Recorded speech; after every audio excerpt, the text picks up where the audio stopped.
Chapter 1052. Mrs. Ian was overjoyed.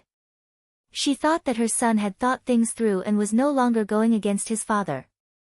However, she realized that although her son had eaten, he was in a trance and didn't respond to any of her questions. It was as if he had lost his mind. Ian Ji-hong's stupor frightened the Ian family. They invited one doctor after another.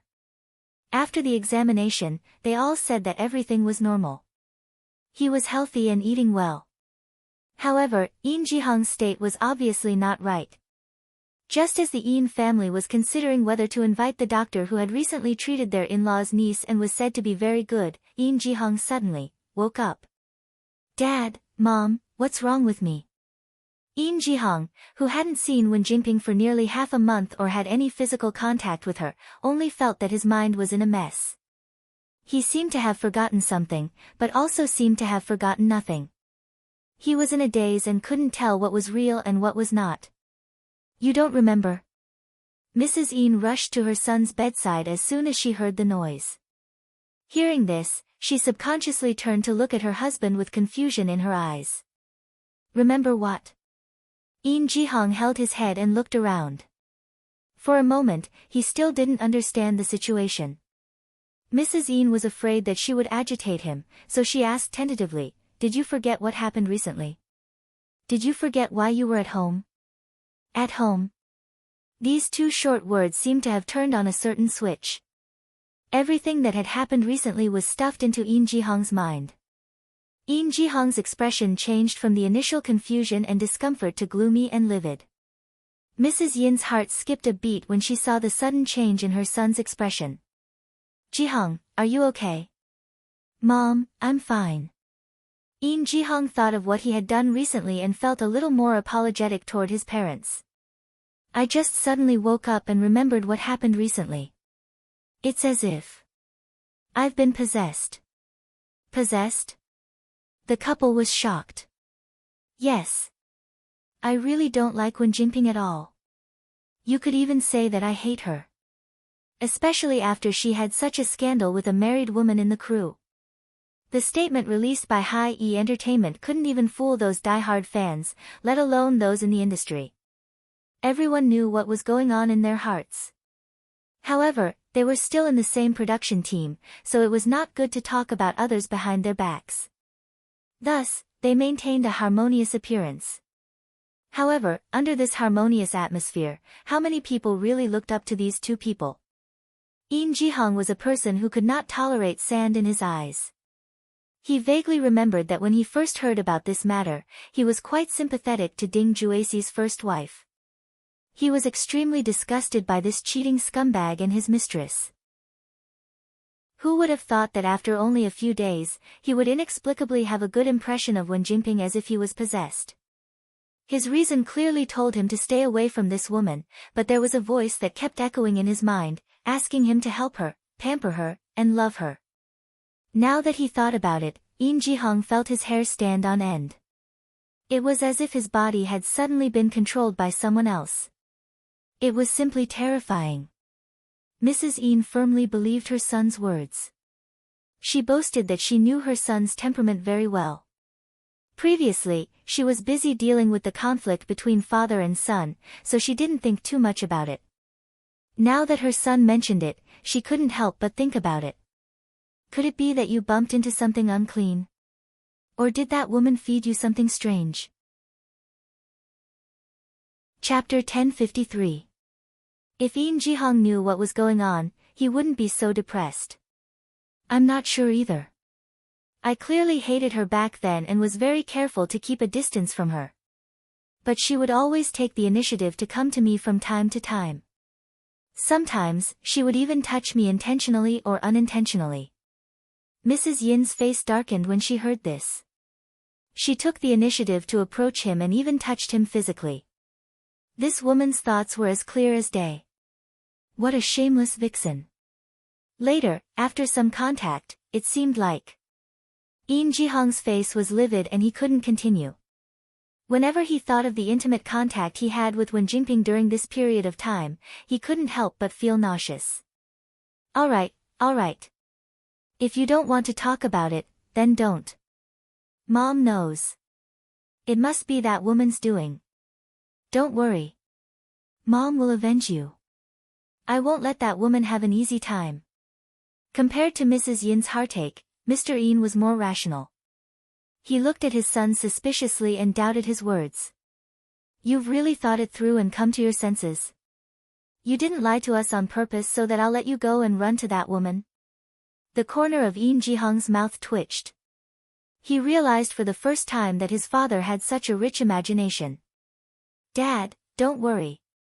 There's nothing wrong with your son's eyes. Why would he fall for a woman who seduces men everywhere? Is he worried that he's not cuckolded enough? Mr. Yin snorted and mocked him mercilessly. That's not what you said 2 days ago. I already said that it wasn't me. Mr. Yin snorted. He was still a little upset about his son's actions during this period of time. But since his son had already said this, it was obvious that he had indeed thought it through. Thinking of what he had just said, his eyes narrowed dangerously. He had more or less done some business in the past few years. As a businessman, even if they weren't superstitious, they mostly believed in the word luck. Previously, he had been blinded by his son's belated rebellion. Now that he thought about it carefully, he also felt that this strange woman who had appeared out of nowhere was a little strange. Immediately, his face darkened and he said, since you've thought it through, you'd better behave during this period of time. Don't contact this woman again. This time, he was so infatuated that he even dared to talk back to me and your mother. Next time, he might even hit me and your mother. Tomorrow, I'll find a master to see if this woman is a human or a ghost.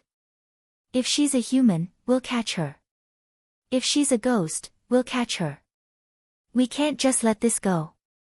Yin Jihong opened his mouth, but he knew that his father's concern was not wrong. If Wen Jingping really used some underhanded means, who knew if there would be any repercussions if he fell for it so secretly? It was best to leave this matter to his father, but, Dad, you be careful too. If you don't teach him a lesson, you might end up falling into his trap as well. That would be a big loss.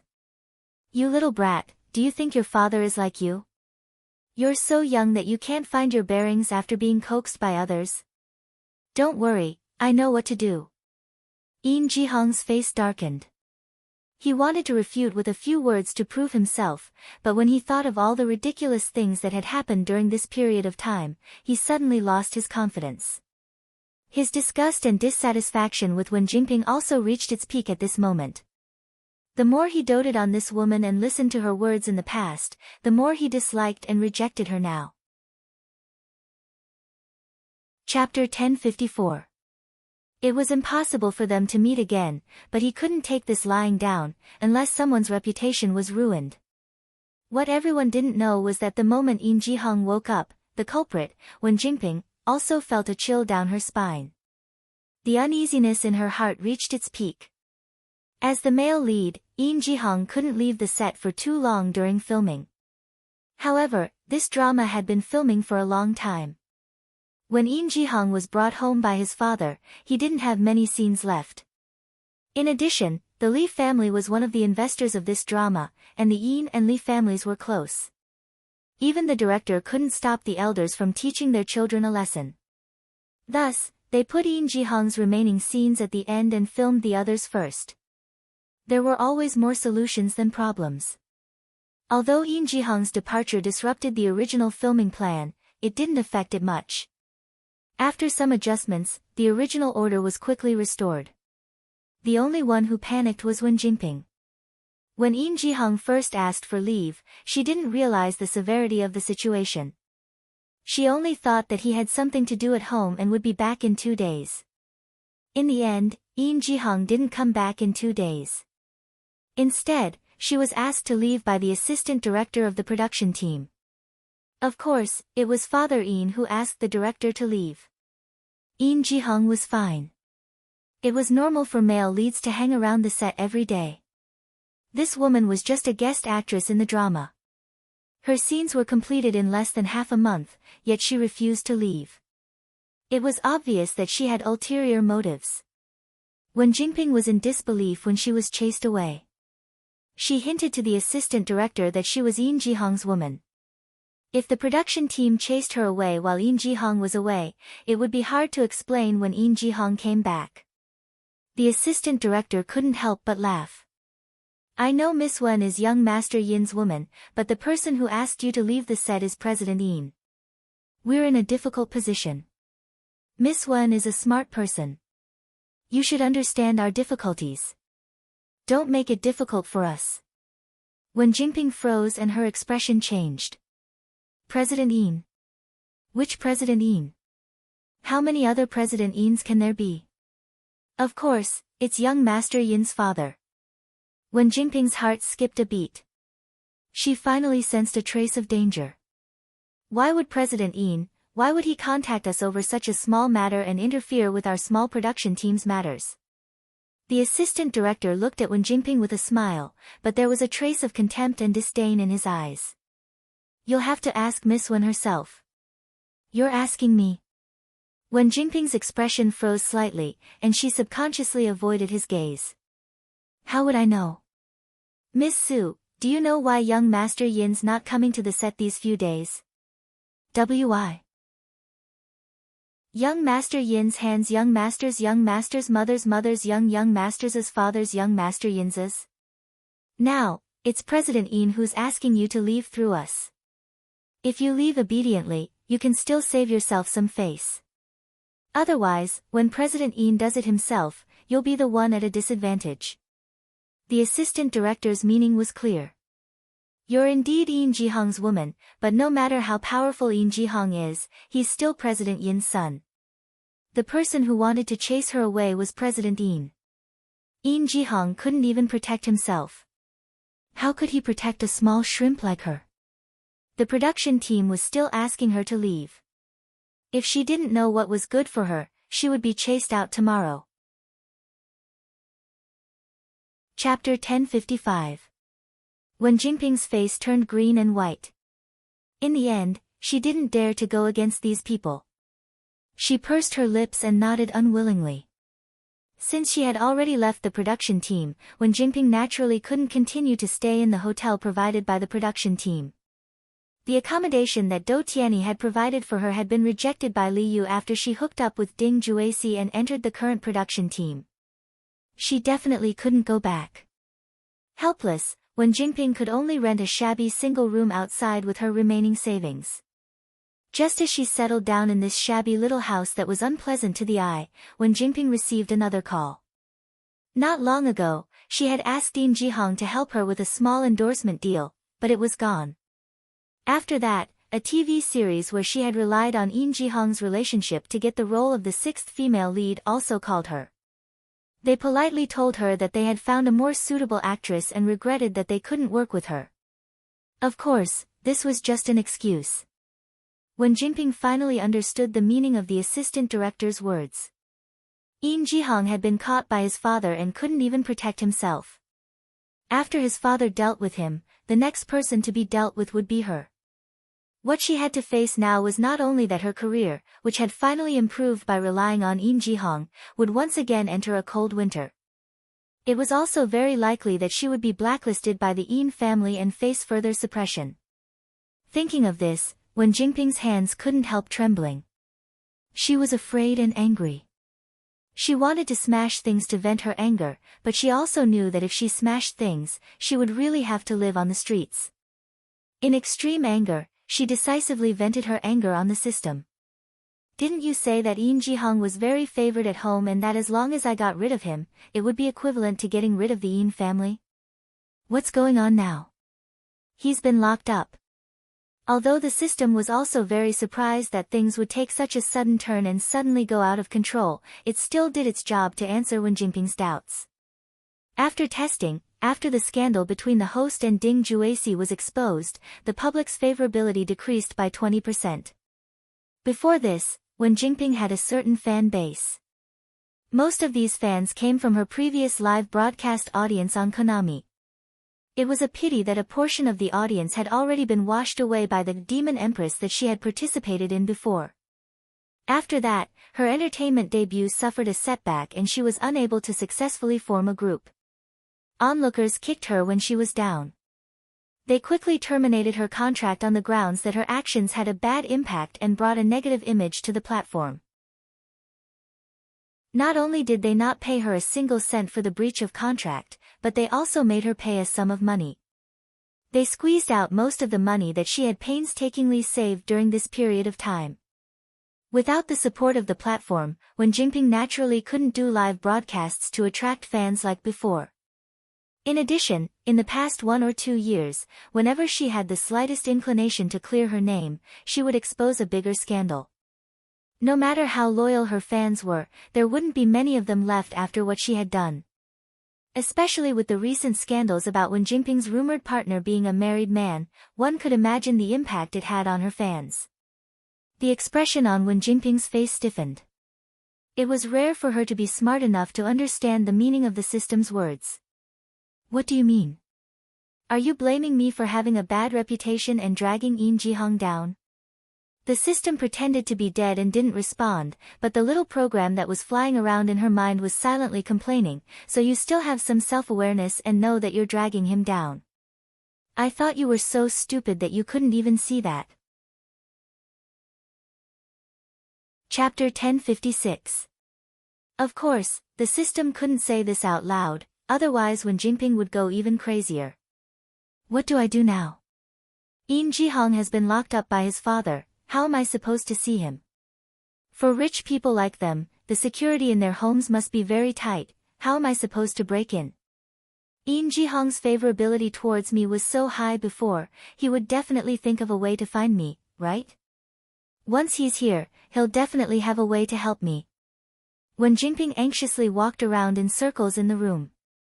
In the end, her eyes couldn't help but reveal a trace of hope, hoping that Yin Jihong would be able to save her from this predicament. Hearing her say this, the system was silent for a moment, but still had to remind her. Host, please don't take things for granted. The supporting male lead Yin Jihong's favorability towards the host is mostly influenced by items. In view of the fact that the supporting male lead Yin Jihong originally didn't have a good impression of the host, in the next 2 weeks, the host must come into contact with the target and use items to strengthen the favorability. Otherwise, the effects of the items used by the host will be ineffective. Ineffective? The smile on Wen Jingping's face completely froze, so much so that it looked a bit sinister. How can it be ineffective? How can the items provided by the system be ineffective just like that? Are you playing with me? The system was very annoyed by her bombardment of questions that couldn't distinguish right from wrong. The items exchanged by the host were originally the lowest level of favorability items, so they have a certain time limit. Moreover, the target's impression of the host before using the items is already bad, so it imperceptibly affects the effectiveness of the items. If the host can maintain constant physical contact with the target for a long period of time, and repeatedly use items on him, causing the target's favorability towards the host to steadily increase until it reaches a critical point, then naturally it can ensure that the target is completely captured by the host. But the key point now is that the items used by the host on the target are intermittent and not enough, and now there's no way to maintain daily physical contact with him. In the long run, the effects of the items used before will gradually become ineffective. I don't care. Wen Jingping was no longer in the mood to listen to the system's lengthy analysis and explanation. You didn't tell me all this back then. I spent so much effort and spent all the favorable impression points I had painstakingly accumulated on Yin Jihong. Now, you're telling me that just because he's locked up and can't have physical contact with me, there's no way for me to continue using the items on him. Everything I've done so far has been for naught. Are you toying with me? What kind of rubbish system is this? I'm going to lodge a complaint against you. Oh. The system was very cold, and its patience with Wen Jingping was wearing thin bit by bit. After replying indifferently, it fell silent and pretended to be dead. No matter how much Wen Jingping screamed, it did not make a sound. Wen Jingping threw a tantrum. When she realized that no one was paying attention to her, she collapsed to the ground. She couldn't understand why she had become like this. There were so many opportunities and so many helpers that she could easily take the shortcut and become a top person. However, every time she reached a critical moment, there would always be all kinds of problems that would push her back to the bottom of the valley. What exactly had gone wrong? Why was it like this? While Wen Jingping was puzzled, on the other hand, Su Yiyan finally heard the system notification that she wanted to hear the most. Congratulations to the host for snatching the female protagonist's golden finger plus 10 progress. Current progress is 85%. Please continue to work hard. Victory is in sight.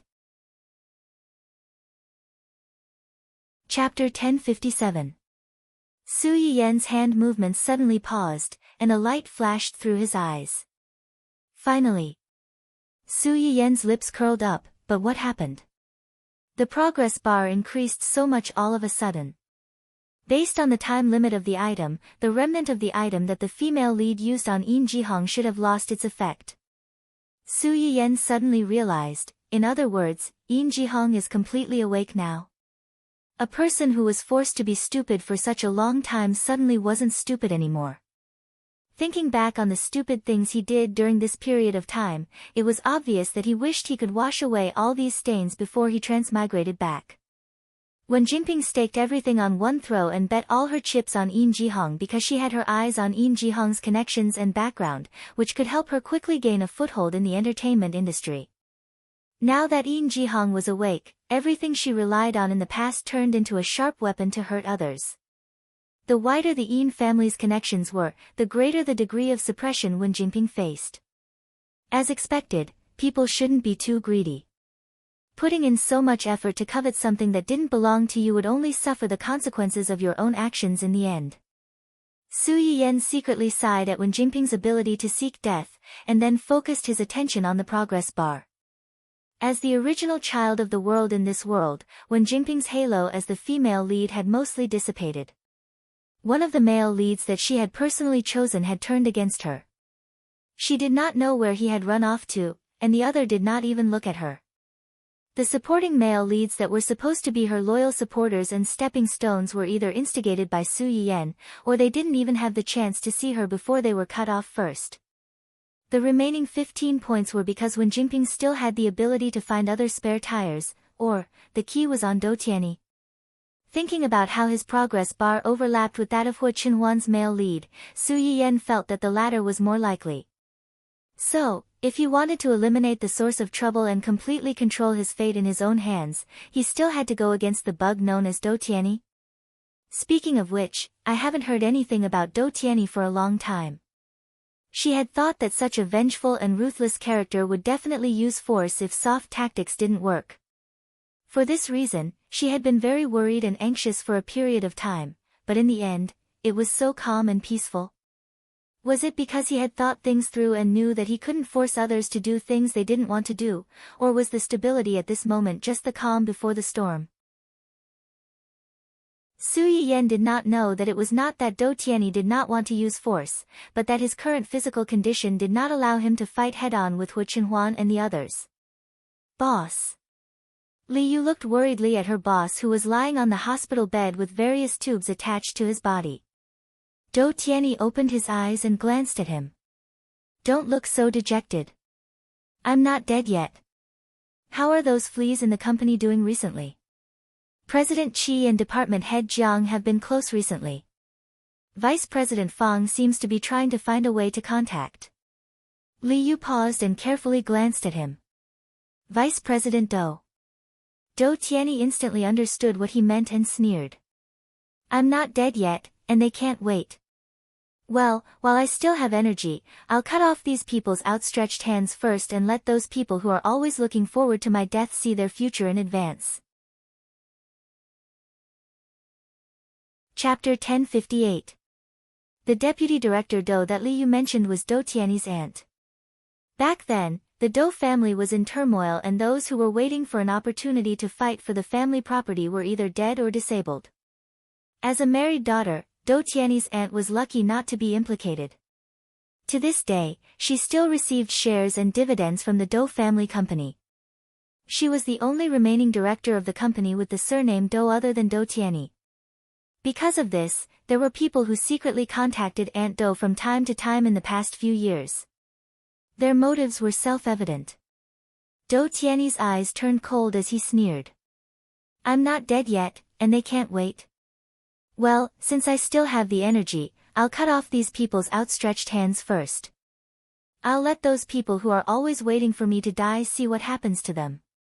When Li Yu heard him say this, she suddenly thought of something and shivered. She lowered her head and was silent for a moment before she said something else. Boss, it seems that someone is suspecting us about the Qing family. Do you think? Dou Tiany frowned and was a little surprised. Who is it? The other party's whereabouts are very secretive and cautious. They didn't leave any big traces, so we haven't found them yet. Do you think it could be Miss Su's people? Dou Tiany narrowed his eyes and didn't say anything. Just then, Li Yu's phone suddenly rang. In the empty ward, the shrill ringtone was particularly abrupt. Li Yu subconsciously glanced at Dou Tiany and said carefully, I'll take this call. Dou Tiany nodded and closed his eyes again. Li Yu breathed a sigh of relief and hurriedly picked up the phone. At the same time, she turned to leave the ward so as not to disturb Dou Tiany. However, just as she grabbed the door handle of the ward, the news from the other end of the phone made her expression change. How did this happen? Li Yu's exclamation successfully made Dou Tiany open his eyes again. What happened? Li Yu's expression was very ugly. Just now, someone from the company called and said that the relevant department suddenly sent people to the company for an inspection and took away a group of people and the department's information. Not long after that, several directors of the company got into trouble one after another. Now, our company's stock price. It would be fine if it was just some kickbacks, but the directors that Li Yu mentioned were also involved in a murder case. One was to allow his juniors to embezzle the hard-earned money of the people under him. When people came to cause trouble, he secretly bribed people to kill the leaders and make it an accident. Then, he casually found another crime and blackmailed the victims' families. This caused several poor families who were already having a hard time to be ruined. There was also one who was more crazy in private. He especially liked to find those little girls who didn't know the ways of the world and let those pimps cheat many little girls for him to play with.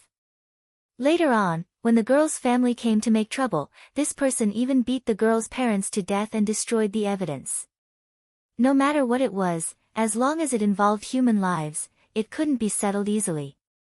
Originally, because the people in the company were taken away for investigation, the company's image had already been seriously affected.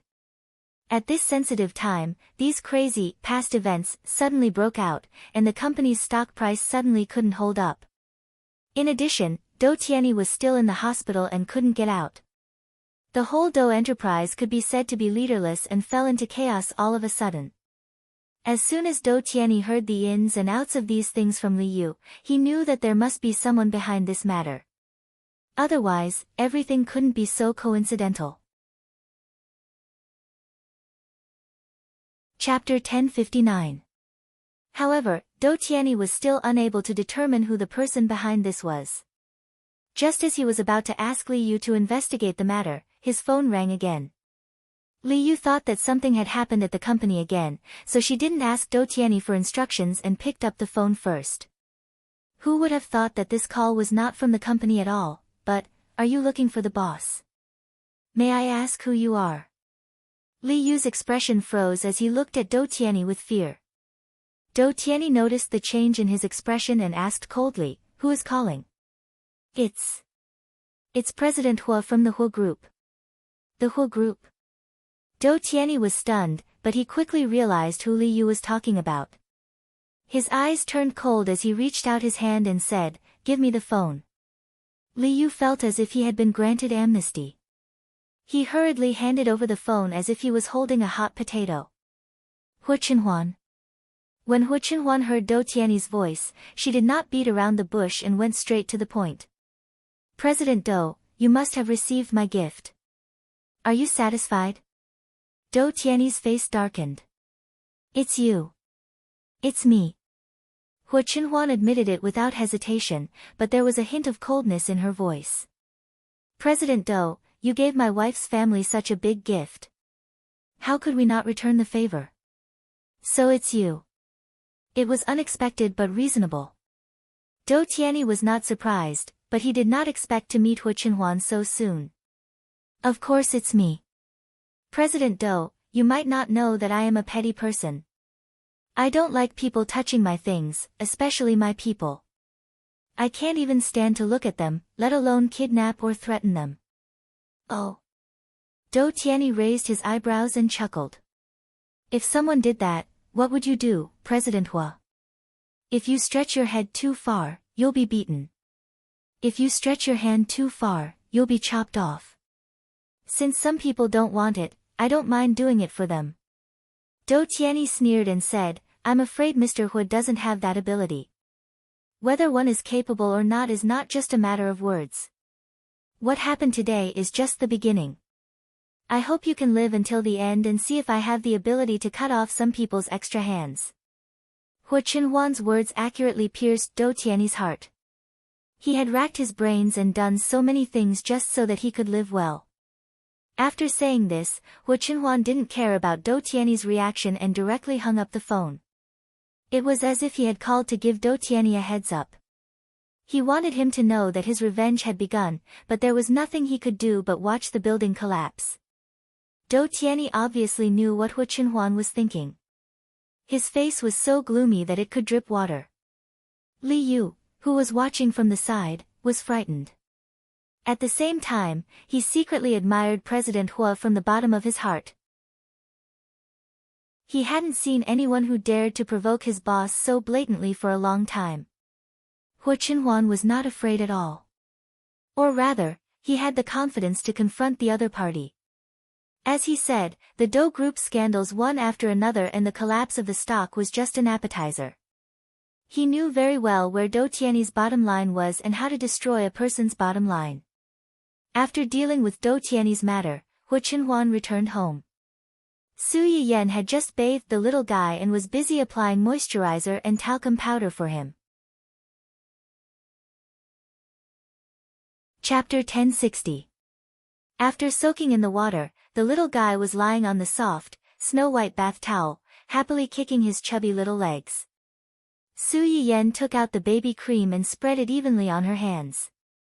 Then, she mischievously treated the little guy's chubby little face as a small dough and spread it down from top to bottom. Then, she patted his chubby little face, making his chubby little face tremble. It was so cute. Su Yiyan didn't use much strength to wipe his face. Perhaps the little guy knew that she was playing with him, so he didn't cry. Instead, he smiled foolishly. When Hu Qinhuan entered the door, she saw this scene. Her frown instantly eased, and she walked over. Su Yiyan heard footsteps and turned to look. When she saw Hu Qinhuan, her eyes lit up. You're back. Hu Qinhuan saw that the two of them were having fun. After walking to Su Yiyan's side, she pinched her son's chubby little face and squeezed it like a toy.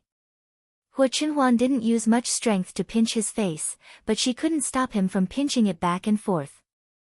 At first, the little guy was a little confused. After being pinched a few times, he finally reacted. His little mouth flattened, and he howled. Su Yiyan saw this and squeezed Hu Qinhuan away. She picked up the child and coaxed, "Good boy, don't cry. Daddy is playing with you."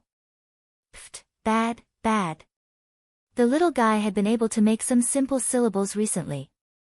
As soon as he was held in his mother's arms, he grabbed Su Yiyan's lapel pitifully and complained about his father. Yes, yes, yes. Daddy is bad. Let's not play with him. Su Yiyan comforted her crying son and rolled her eyes at a certain childish person. Why did you provoke him again? Don't I have to coax him when he cries? Being glared at by her, Hu Qinhuan felt guilty and wronged. I saw that you guys were having fun, so I wanted to tease him. Who knew that he couldn't take it? When Hu Qinhuan said this, he glanced at his son. He felt that this little brat was deliberately making things difficult for him. When he was playing with his mother, he was very cooperative, but when it came to him, he cried. The difference in treatment was too obvious. When Su Yiyen heard what he said, she couldn't help but roll her eyes at him again. She thought to herself, I'm playing with a child, and you're playing with a child. How can it be the same? Fortunately, a child's temper came and went quickly. It didn't take long for them to forget about this little episode and play happily with Dun Dun and the others. After Su Yiyen comforted the little baby, she did not forget about her big baby. After handing the little baby to the nanny and Yuan Yuan, she turned around and hugged Hu Chenhuan's neck. You seem to be going out a lot recently. Is there something wrong? Hu Chenhuan held Su Yiyen's waist so that she could hang on to him better. There is something, but it has been solved. That's good. Su Yiyen could see that Hu Chenhuan did not want to say more, so she did not ask more and changed the topic. Is there any news from uncle? Although Zheng Qianyang had moved out, he would come to see the little boy from time to time. However, because of Hu Qihan's matter, he seemed to have been busy recently and had not come for a few days. At the mention of this matter, Hu Chenhuan's eyes flashed slightly. There is already some progress. In order to avoid alerting the enemy, uncle may be busy recently, so he has to leave for a while. Su Yiyen nodded in understanding. Zheng Qianyang had been looking for this group of people for so many years. During this period, it was not that he did not have any clues, but there was no way to catch them. This showed how cunning this group of people was. It was always right to be cautious. Chapter 1061. Tell him to be careful and come back early. Okay. Hu Chenhuan was no less worried about Zheng Qianyang than Su Yiyen, but he also knew that there were always some things in this world that were important enough to make people disregard life and death. Even if they knew that there would be danger, they would still do it without hesitation. By the way, your friend. Su Yiyen was stunned for a while before she realized who Hu Chenhuan was talking about.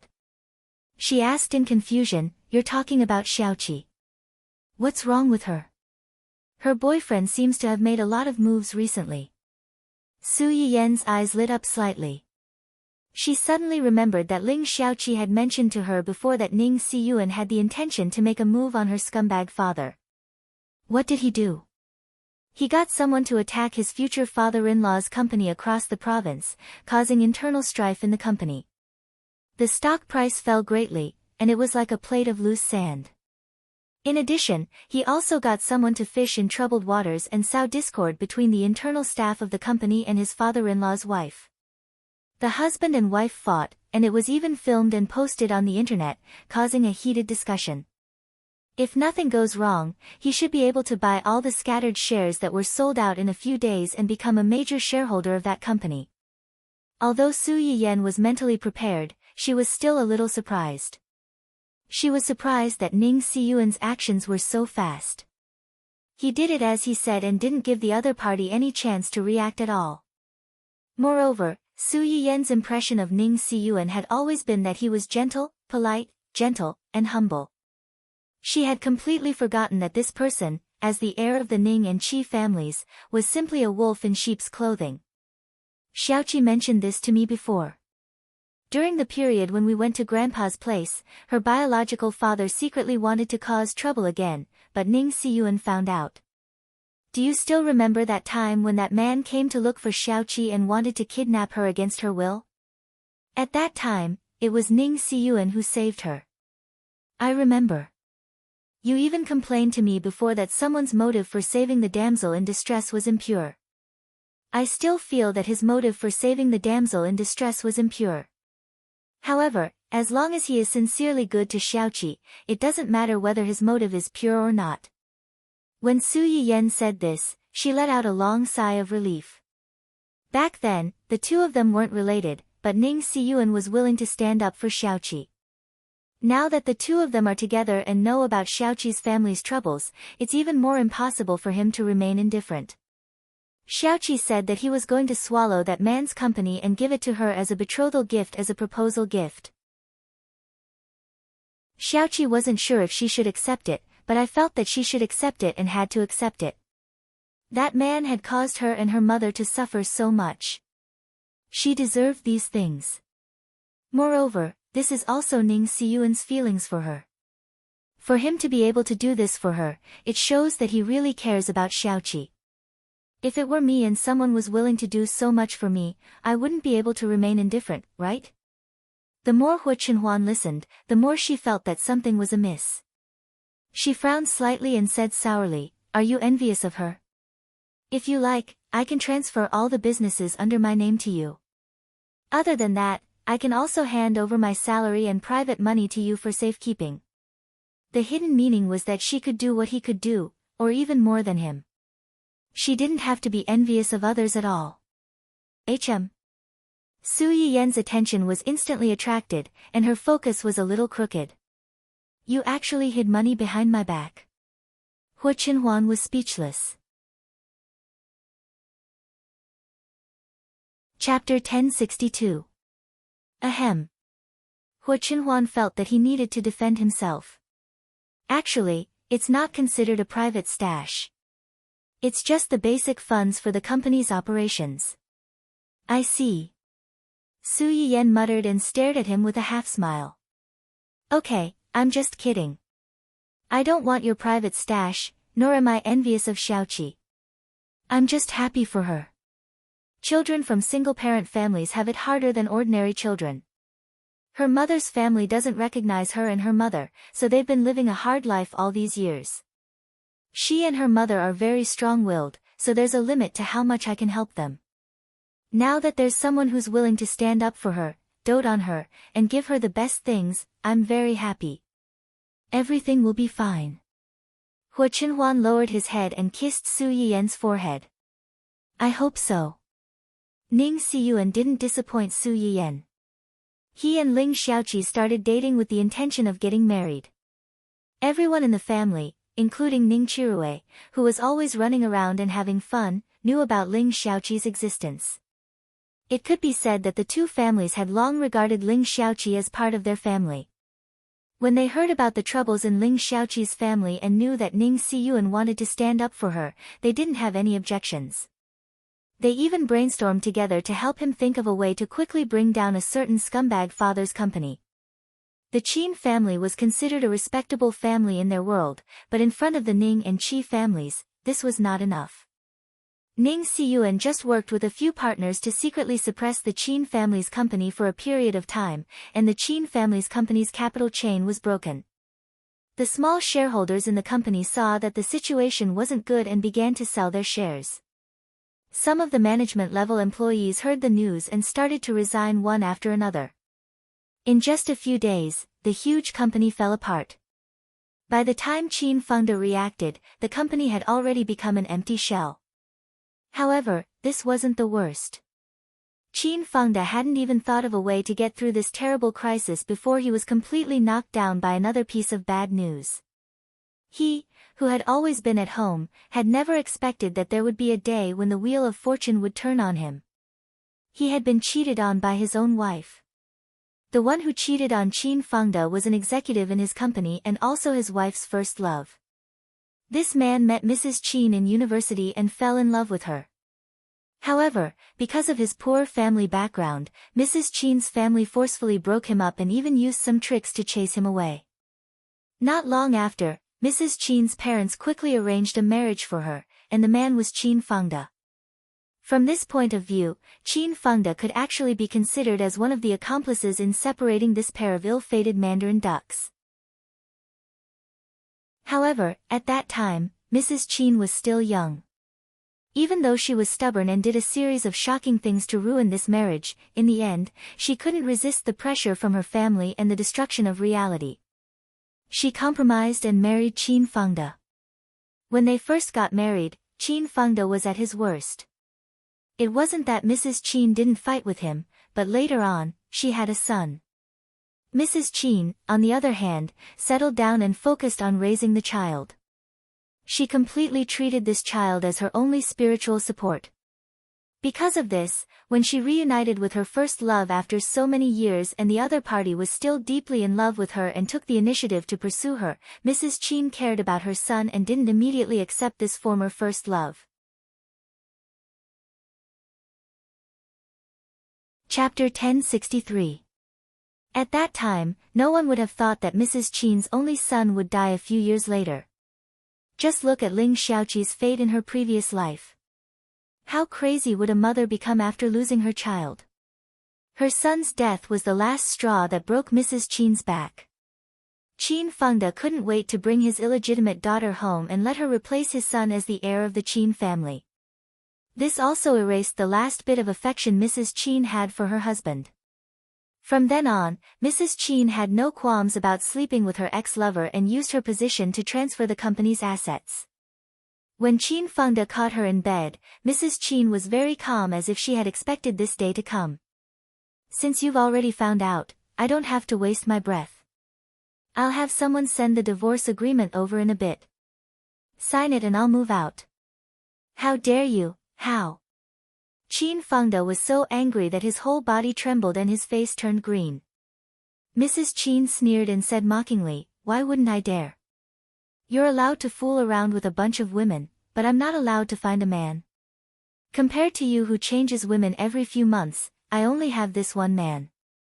I'm already giving you a lot of face. Qin Fengde's face darkened when he heard this.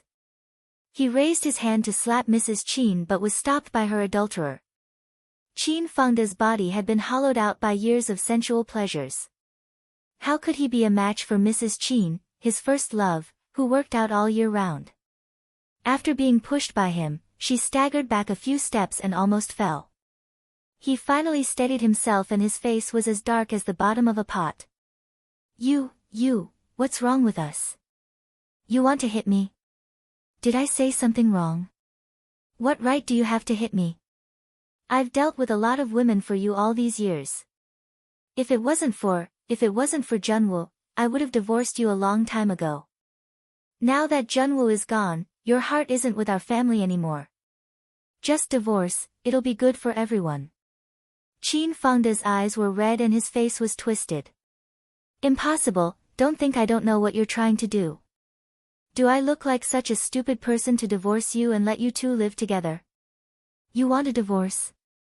No way. Qin Fengde was naturally unwilling to wear this green hat, but he had his own considerations. Mrs. Qin was a member of the Di family.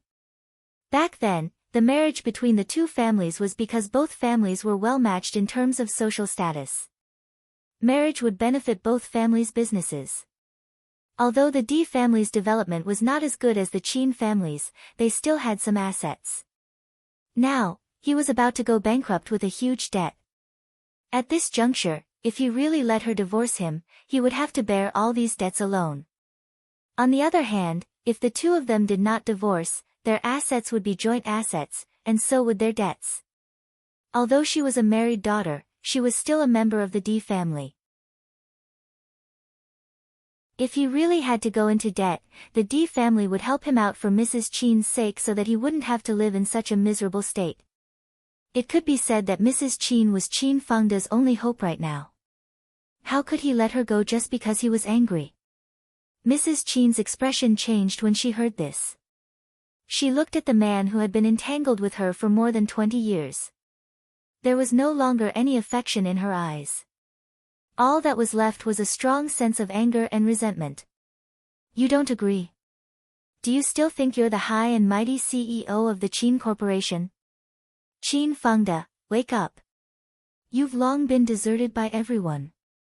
Now, anyone can crush you like an ant.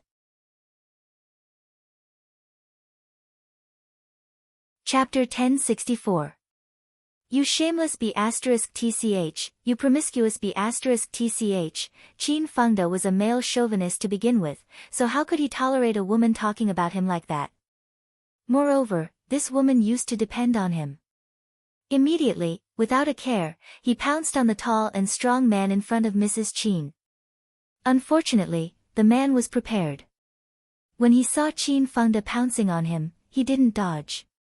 Instead, he took the initiative and kicked Qin Fengde's chest. With a bang, Qin Fengde fell to the ground. His face was twisted in pain, and he glared at the two of them as if he was dipped in poison. He couldn't wait to tear them apart. If I'm a promiscuous B**tch, then you're a B**tch who only thinks about the lower half of your body. Mrs. Qin looked down at Qin Fengde with indescribable coldness and disappointment in her eyes.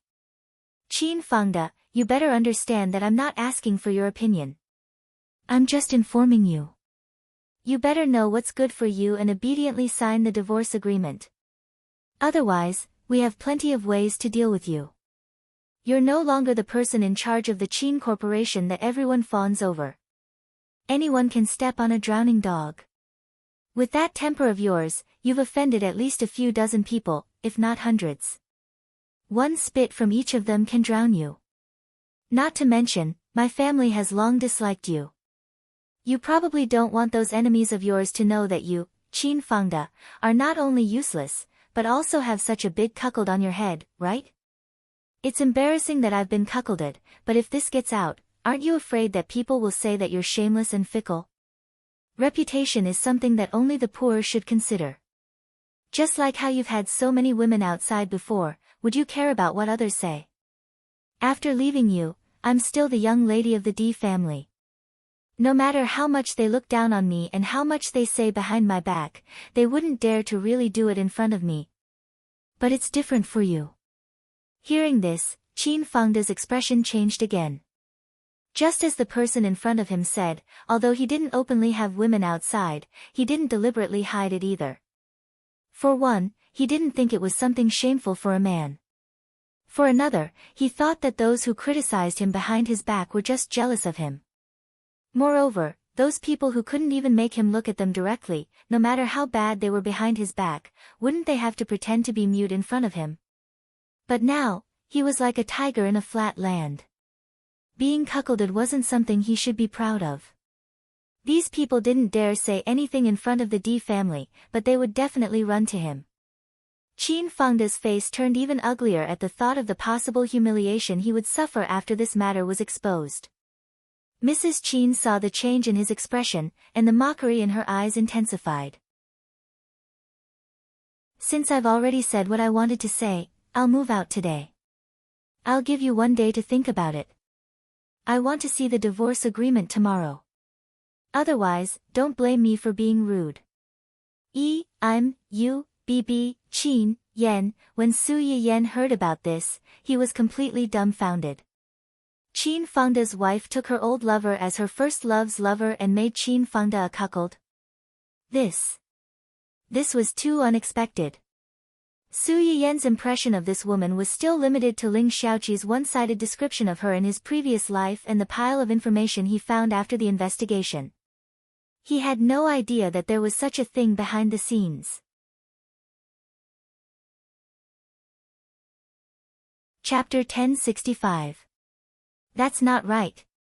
After the initial shock, Su Yiyen quickly realized that something was wrong. Didn't Mrs. Qin have an affair with Qin Fengde's brother? Where did this first love come from? Could it be that the information back then was wrong? It's not really wrong. Based on the information, Mrs. Qin was probably forced to break up with her current lover. Not long after that, her family arranged for her to meet Qin Fengde and wanted to set them up. Unexpectedly, this aroused Mrs. Qin's rebellious mentality. She didn't follow her family's arrangement to develop a relationship with Qin Fengde. Instead, she took the initiative to hook up with Qin Fengde's brother. However, because of the Qin family's internal power struggle, Qin Jinghong got into trouble. Qin Fengde was the only healthy person left in the Qin family. She had no choice but to follow her family's arrangement and marry Qin Fengde. After listening to Hua Qinhuan's explanation, Su Yiyen only felt shocked and ironic. Rebellious mentality? Her rebellious mentality really came late. If she was really so unwilling, she wouldn't have broken up with him back then. Who was she trying to disgust by doing this after they had already broken up? Sometimes, people were so contradictory. She had already made a choice, but because she didn't want others to think that she was weak and betrayed him first, she would cover her ears and steal the bell. Little did she know that these actions just proved that she was guilty. They divorced. They did. Her lover was quite capable.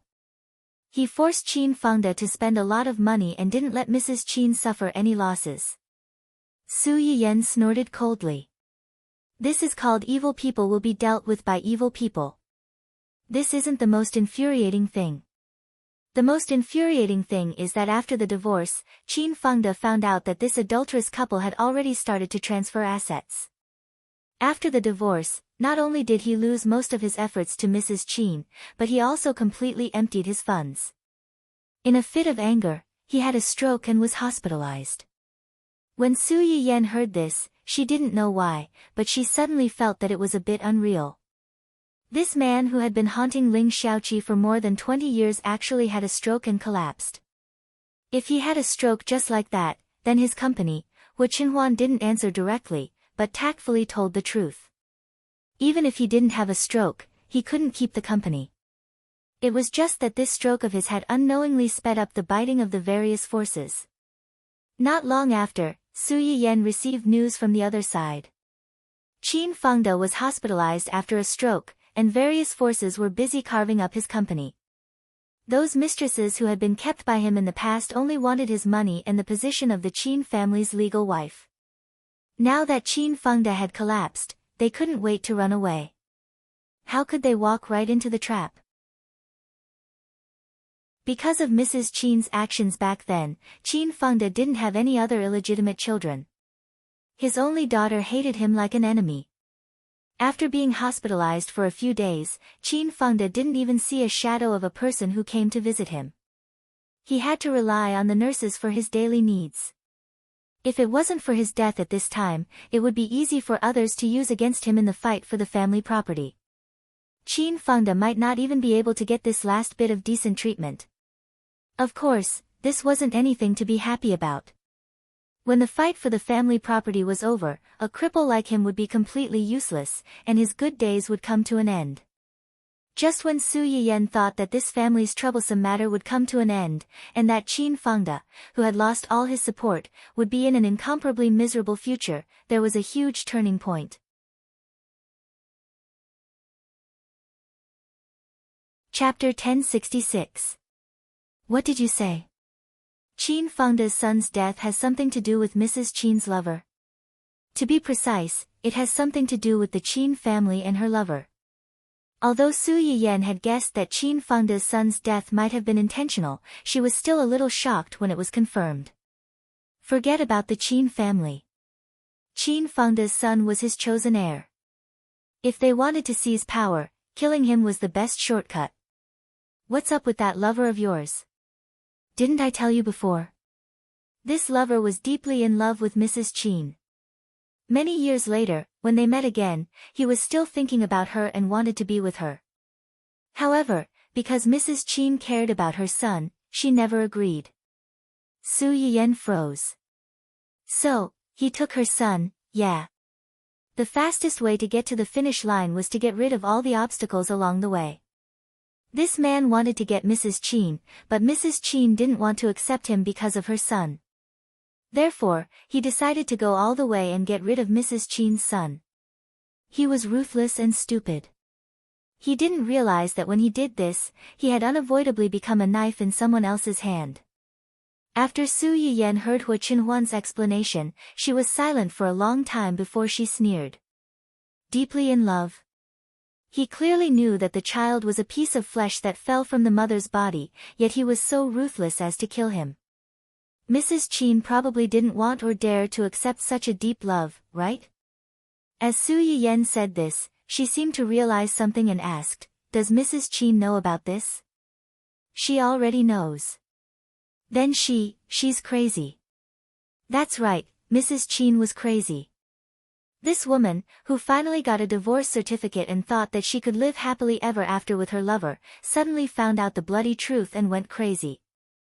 She took a knife and stabbed her lover. Then, she took the knife and ran to see her other old lover, Qin Fengde's fourth brother, Qin Jinghong. After stabbing the two main culprits, she even drove her car to hit Qin Jinghong's two sons. Su Yiyan was dumbfounded when she heard this. She had guessed that Mrs. Qin would not let these people off easily for the sake of her son. However, she did not expect Mrs. Qin to be so crazy after finding out the truth and kill everyone on her own. He didn't give those people a way out, and he didn't give himself a way out. All dead? Her lover and Qin Jinghong are dead. Of the two sons who were hit by the car, one is in a vegetative state, and the other has a leg amputated. Su Yiyen sucked in a breath of cold air. Then Mrs. Qin, he's dead too. There was an oil leak in the car after the collision. She lit the fire herself. Su Yiyen pursed her lips and said nothing. Hua Qinhuan saw that she couldn't bear it, so she took the initiative to ask, "Do you know who revealed this to Mrs. Qin?" Su Yiyen froze and immediately realized that they must have thought of a backup plan before doing this. Moreover, it had been 2 to 3 years since the incident, so Mrs. Qin couldn't have found out by herself. Who was it? It was Qin Jinghong. Qin Jinghong? Su Yiyen's eyes narrowed. How is that possible? Why would he expose his own shortcomings? Is he crazy? Of course, he wouldn't reveal that he was the mastermind. He only accidentally revealed the truth that Mrs. Qin's son's accident was orchestrated by her lover.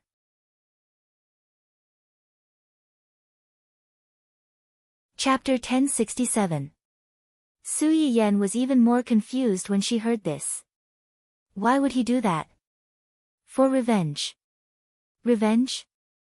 Su Yiyen had a flash of inspiration. Because of what happened back then. Back then, Mrs. Qin was forced to break up with her boyfriend. She didn't want to accept the marriage arranged by her family so quickly, so she took the initiative to seduce Qin Jinghong to discuss Qin Fangda. Later, Qin Jinghong failed to seize power. Although he survived, he was paralyzed from then on. Mrs. Qin immediately abandoned him and threw herself into Qin Fangda's arms. Because of this, any man with a little self-respect would never forget the humiliation this woman brought to him. It wasn't strange that Qin Jinghong would do something like this.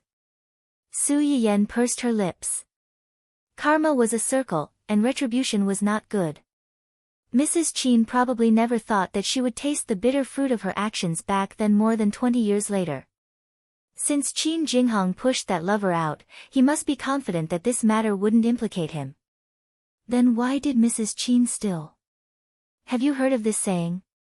What? The mantis stalks the cicada, unaware of the oriole behind. Hua Qinhuan pinched his wife's confused little face and said with a smile, Qin Jinghong was the one who pushed her lover. Qin Jinghong, on the other hand, was pushed out by Ning Siyuan.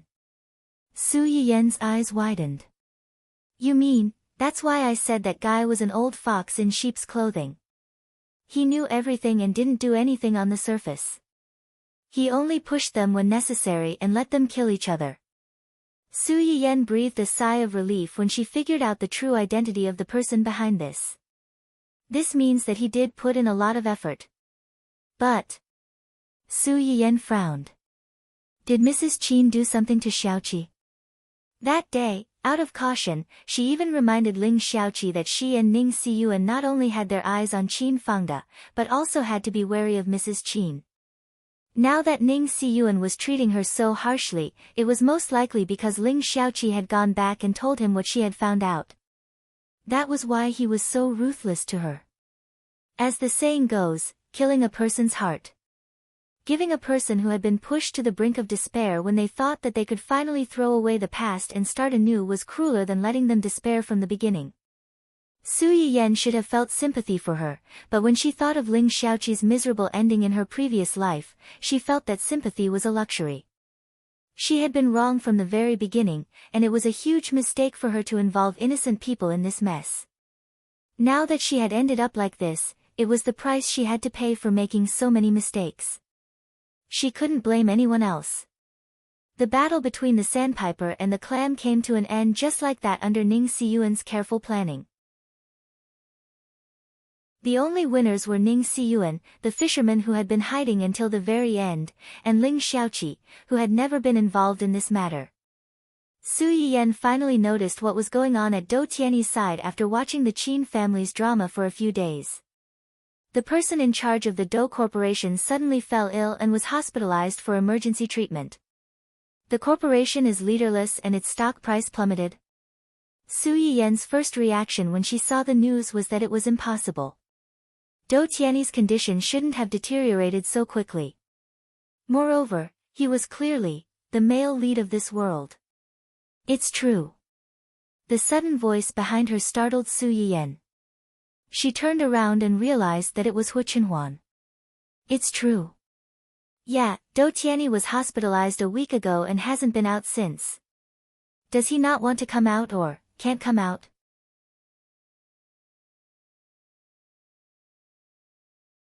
Chapter 1068. He can't get out. Hu Chenhuan handed a medical report to Su Yiyan. His condition has deteriorated, and he needs to wear all kinds of auxiliary treatment equipment for a long time. He will die in less than 3 hours after taking off these equipment. Su Yiyan took the report and looked surprised. How can it deteriorate so quickly? Can he really live to 30 years old in his current condition? Holding the report in his hand, Su Yiyan quickly noticed that something was wrong. How could Hu Chenhuan have Dou Tianyi's medical report? Considering the recent situation of the Dou family's company, Su Yiyan suddenly looked up at Hu Chenhuan and asked tentatively, "Did you do the Dou family's business?" "It was me." "When did it happen? What did you do?" Hu Chenhuan looked into Su Yiyan's bright eyes and didn't hide anything. "Quite early." The first time Hu Chenhuan noticed this guy was when the other party started investigating Su Yiyan. At that time, Hu Chenhuan only gave the other party a small warning and destroyed part of their company's business as a warning. Who knew that this person didn't restrain himself, but became more aggressive and dared to attack Su Yiyan in public. This really angered Hu Chenhuan and made him serious about attacking Dou Tianyi's company. "I asked someone to contact Dou Tianyi's aunt." Not long after Dou Tianyi sent people to arrest Su Yiyan. "Dou Tianyi's aunt?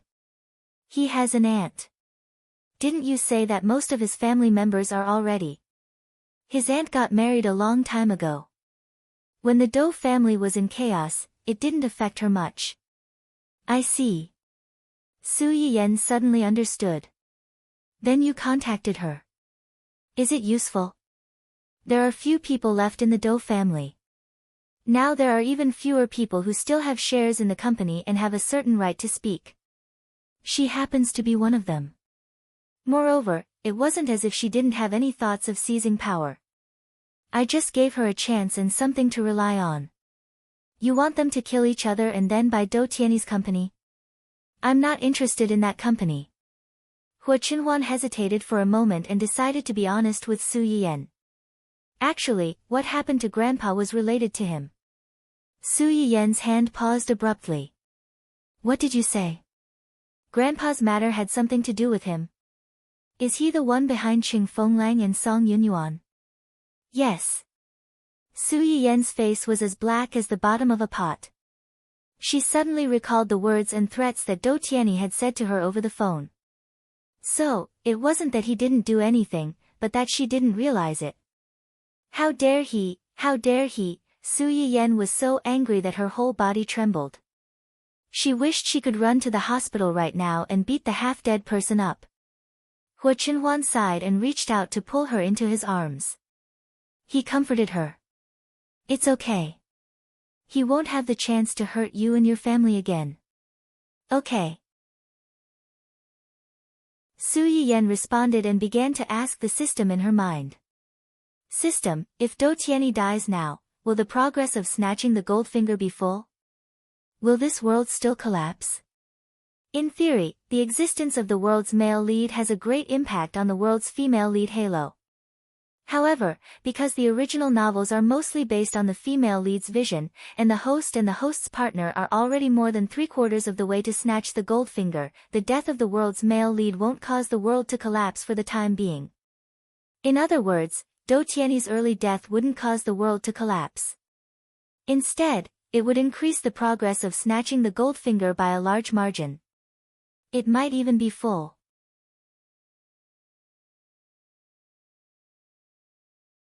Chapter 1069. Realizing this, Su Yiyan subconsciously tightened her arms around Hu Chenhuan's waist. Hu Chenhuan immediately felt it. He lowered his head and asked, "Are you still worried?" Su Yiyan shook her head and smiled at him as if relieved of a heavy burden. I just suddenly realized that some things may end early. Hu Chenhuan raised his eyebrows. He intuitively felt that Su Yiyen's words had a hidden meaning, but since she didn't say it clearly, he didn't ask further.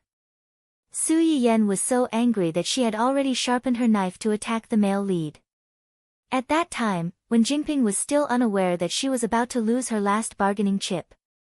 After losing Yin Jihong's support and being chased out of the crew, Wen Jingping was like a rat crossing the street. Wherever she went, people would look at her with strange eyes. Wherever she went, there would be all kinds of people who she didn't know at all who took the initiative to run up to her and mock her and make things difficult for her. After a few times, she didn't even dare to go out. She could only hide in the rented room alone, feeling as if she had been abandoned by the whole world. Wen Jingping prayed countless times that God would send the next hero to save her from this difficult situation. However, God obviously didn't hear her prayers. Or rather, God didn't intend to open the back door for her. Wen Jingping closed the door and hid for a few days. She didn't wait for her hero, but waited for Ding Juesi, who was haunting her. Xiao Ping, I'm here to find you. How have you been during this time? Did anyone bully you? I've heard about what happened to the crew. They actually treated you like this when I wasn't around. Don't worry, I'll help you vent your anger. Ding Juesi squeezed through the door excitedly. He didn't notice Wen Jingping's frightened expression as if she had seen a ghost. Wen Jingping didn't expect that he would come to find her. While she was in a daze, Ding Juesi had already squeezed through the small gap in the door. Wen Jingping couldn't shut him out anymore. Ding Juesi entered the rented house as if he had entered his own home. He didn't know how to be polite at all. You. Wen Jingping followed behind him with a stiff face. Just as she was about to say something, Ding Juesi suddenly turned around and hugged her. Wen Jingping was shocked. She struggled to move back, but Ding Juesi held her so tightly that she didn't have a chance to resist. I'm divorced. These short words caused Wen Jingping's entire body to stiffen, and she was at a loss for what to do. No one knew better than Wen Jingping why Ding Juesi got a divorce. At this moment, she did not feel guilty about this matter. She was only worried. I'm free now. I'm single.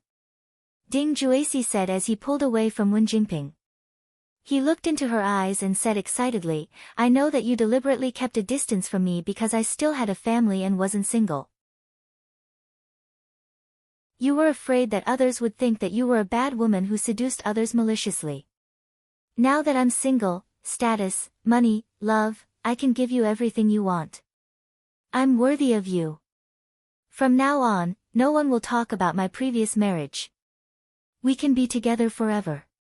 Are you willing to marry me? What she was afraid of really came true. Wen Jingping looked at this inexplicably excited man with a pale face. She didn't understand how things had developed to this point. She didn't know how she could get out of this awkward situation and get rid of this sticky candy that she couldn't shake off no matter what.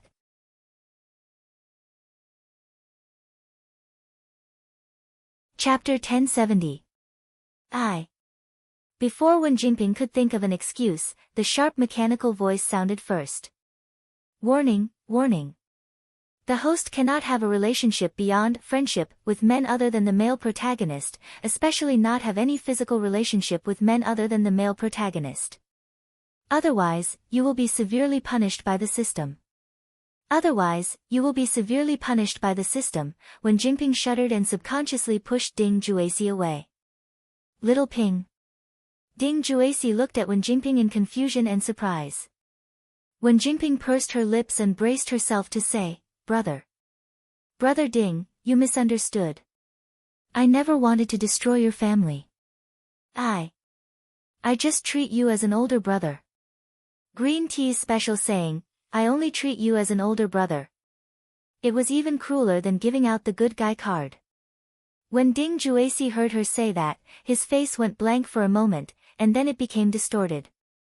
He tried hard to take a few deep breaths before he could barely maintain the calmness on his face. He said stiffly, Are you worried about me and my wife? No, I should say about me and my ex-wife. Don't worry. I've already divorced her, and the children belong to her.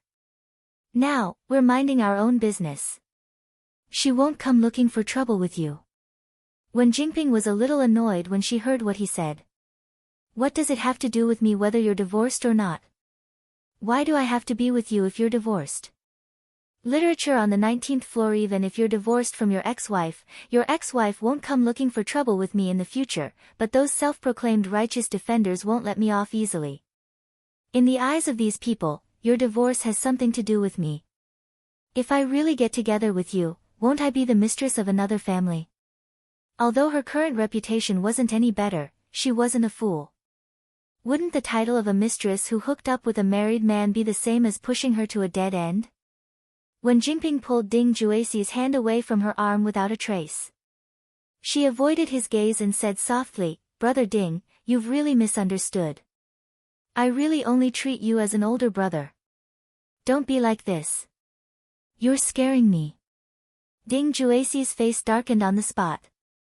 However, looking at her expression, he didn't harden his heart. Instead, he found an excuse for her. "You're lying to me, right? Did someone force you? Tell me, I'll protect you. Is it Yin Jihong who forced you to say that?" The more Ding Juexi spoke, the more he felt that he had guessed correctly.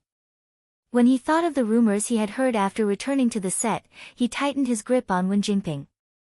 "Did he find trouble with you? Did he threaten you? Don't be afraid, I'll protect you." Wen Jingping was hurt by his grip, and the disgust and impatience in her eyes increased. However, when she saw Ding Juexi's crazily twisted face, she was still terrified. She hurriedly asked the system to exchange the few remaining points for tools to use on Ding Juexi.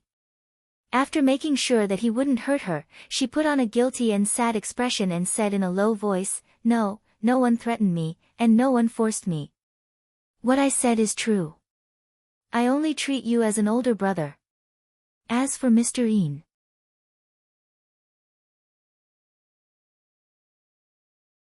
Chapter 1071. Ding Juexi was on the verge of collapsing. It took him a long time to recover from the huge shock. His face was as pale as a sheet of paper. "What did you say? You and him, you." Although Wen Jingping was a little afraid of the person in front of her, she thought that if she did not use this opportunity to make this man give up on her, she might have to face this person's endless pestering in the future. Wen Jingping gritted her teeth and continued the lie. "Brother Ding, I'm sorry.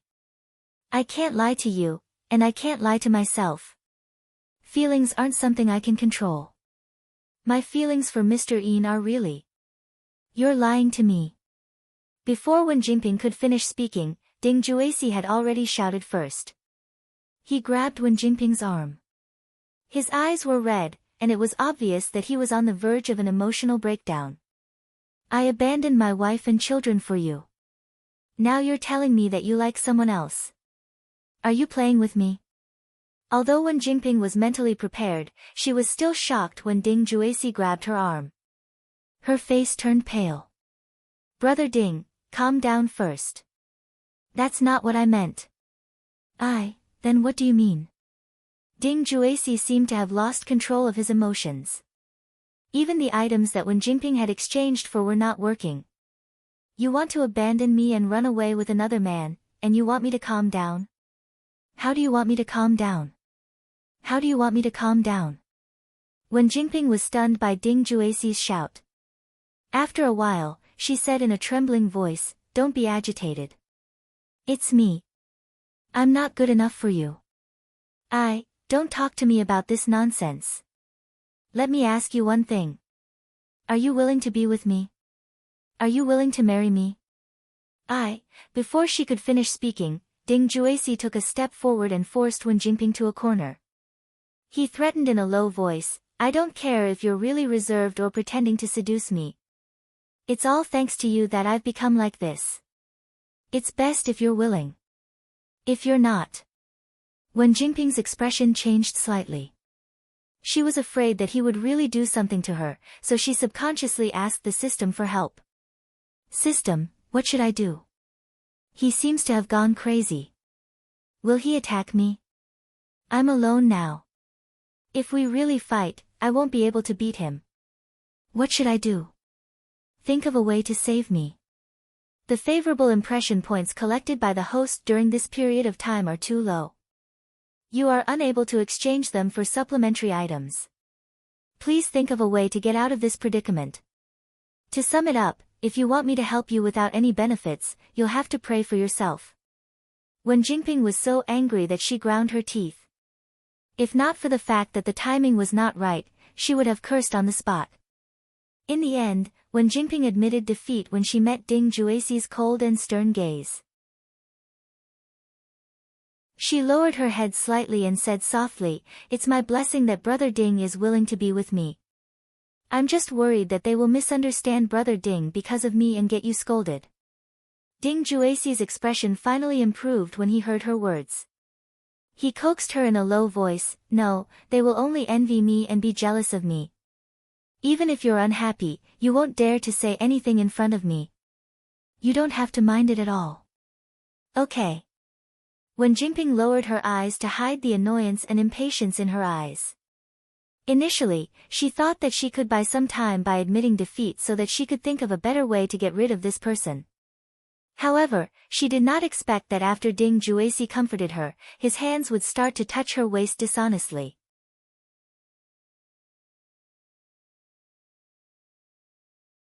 Chapter 1072. Wen Jingping was shocked. She instantly understood what he wanted to do, and she felt terrible. As if to further confirm her guess, before she could think of a reason, the sharp mechanical voice sounded again. "Warning, warning. It has been detected that the male supporting character, Ding Juexi, who has already conquered the male supporting character, has thoughts of crossing the line with the host. Host, please think of a way to stay away from the male supporting character as soon as possible to avoid irreversible consequences." Wen Jingping bit her lip. It was easy for him to say. If she could run away, she would have done so long ago. Why would she wait until now to pretend to be a snake with this disgusting man? Little Ping. Ding Juexi did not notice the pure disgust in Wen Jingping's eyes. He lowered his head and moved closer to Wen Jingping's ear. His breath landed on the side of her neck. His rapid and hot breath gave Wen Jingping goosebumps all over her body. Wen Jingping understood that she could not avoid the situation at this point. She also knew that if she did not take action, something irreversible might really happen. She was completely forced into a dead end. She gritted her teeth and screamed, "Brother Ding, behind you!" Ding Juexi was stunned. He instinctively looked behind him. Wen Jingping seized the opportunity when he was distracted. She used all her strength to push him forward. Ding Juexi was completely unprepared for her to do this. He staggered a few steps back and almost fell. When he finally stabilized himself, Wen Jingping had already taken the opportunity to rush to the half-closed door. When Ding Juexi squeezed himself into the room, Wen Jingping was already a little scared. She was worried that he would force himself on her, so she did not close the door tightly. However, before a person encountered the worst thing, they would always have a little bit of hope in their hearts. Wen Jingping was the same. However, Ding Juexi's actions after entering the room had undoubtedly smashed Wen Jingping's little bit of hope into pieces. She did not expect Ding Juexi to be as obedient and selfless to her as before. She only wanted to cut ties with this person as soon as possible and have no contact with him. Wen Jingping had just opened the iron door when Ding Juexi reacted. He quickly rushed to her, grabbed her hair, and pulled her back. Wen Jingping had just taken a step out of the door when he pulled her back. It was so painful that she almost cried.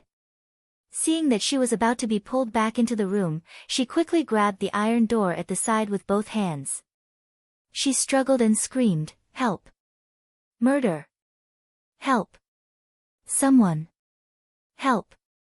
Help! Help!" The house that, Wen Jingping's rented was especially remote and simple and crude. It was not an exaggeration to say that even if you farted in the house, the people next door would be able to hear it. Now that she was shouting at the top of her lungs, almost everyone in the building could hear her. For a moment, the surprised, curious tenants all opened their doors and looked in their direction. Wen Jingping's eyes lit up when she saw this. She shouted even more energetically. Save me! Save me! This man wants to kill me. He wants to harm me. What nonsense are you talking about? Ding Juexi's face was livid. He glanced at the few men who were eager to come over and take a look. He said coldly, my girlfriend is quarreling with me because of some things. Please don't meddle in other people's business. The few men who had wanted to save Wen Jingping when they saw her crying like a pear blossom in the rain stopped in their tracks when they heard this. They looked at each other and did not go forward. Wen Jingping panicked when she saw this. No, don't listen to his nonsense. I'm not his girlfriend. He's lying. He wants to force himself on me and humiliate me. You can't leave me in the lurch. Save me, please save me.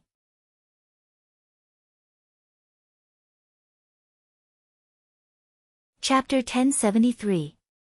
Perhaps it was because Wen Jingping's appearance was too miserable, or perhaps it was because her cries for help were too shrill. It was easy for people to sympathize with the weaker party. They originally thought that this was a matter between the two of them and that it was inconvenient for them to interfere. However, after her wailing, they couldn't help but feel some compassion. Could it be that the man is really lying? How can a relationship between a couple end up like this? That's not necessarily true. You have a good temper, but you don't know how fierce a person with a bad temper can be. Previously, my relative had a friend who was like this. He was unreasonable at home and bowed to others outside. When he returned home, he hit his wife. He hit her until every part of her body was intact. It was terrible. Yes. I have a classmate who married a man who was also like this. He didn't have any ability and liked to gamble. If he encountered something outside that didn't go his way, he would hit his wife when he returned home. It's so scary. So it's really possible that they're a couple? Then why don't we just ignore it? You're wrong. Even if they're a couple, they can't hit each other like this. What if someone dies? I've already called the police. If they're a couple, we'll let the police help mediate. If they're not, we'll just treat it as getting rid of evil for the people. You're so thoughtful. That's what we should do. Ding Juesi listened to the mutterings of the people around him and felt that something bad was going to happen. His face darkened slightly, and he used more strength to pull her back into the house. Little did he know that in the eyes of the crowd, his actions looked like he had a guilty conscience and wanted to destroy the corpse before the police arrived. What are you doing? Let go of her. The men who had wanted to help earlier didn't care about anything else when they saw this. They swarmed forward, wanting to save Wen Jingping. Ding Juesi's eyes turned red when he saw them approaching. He suddenly grabbed Wen Jingping's head and slammed it against the door. In his opinion, these men were all attracted by Wen Jingping's pitiful appearance. She was the original sin. Wen Jingping didn't expect him to be so ruthless. Furthermore, she was hugging the door frame tightly and didn't have the strength to fight back. After being hit like this, her head buzzed and she almost fainted on the spot. Her hands that were holding onto the door frame also loosened. Fortunately, at this time, a few men had already rushed over and subdued Ding Juesi. Although Wen Jingping was dizzy, at least she was not dragged away by him. There were even a few kind women who came over to support her and comfort her. Ding Juesi was obviously unwilling to sit still and wait for death. When he saw the women helping Wen Jingping away, he wanted to rush over and pull her back. He struggled so hard that the women almost couldn't hold him down. Wen Jingping had just recovered a little when she saw Ding Juesi's terrifying expression that seemed to want to kill her. She immediately shrank back in fear. Her pitiful appearance aroused the pity of the people around her, but there were also some people who couldn't stand her pitiful appearance. They gathered together and whispered, discussing the identity of Wen Jingping and Xiao Luo. Why do I feel that this man and woman look familiar? Where have I seen them before? Now that you mention it, I also feel like I've seen them somewhere before. Could it be that they're celebrities? Celebrities? Celebrities? Ah, I remember who they are. Previously, I saw that celebrity cheating on a mistress from the same crew. It was quite a big deal. When Wen Jingping and the furious Ding Jueqi heard this, they froze at the same time.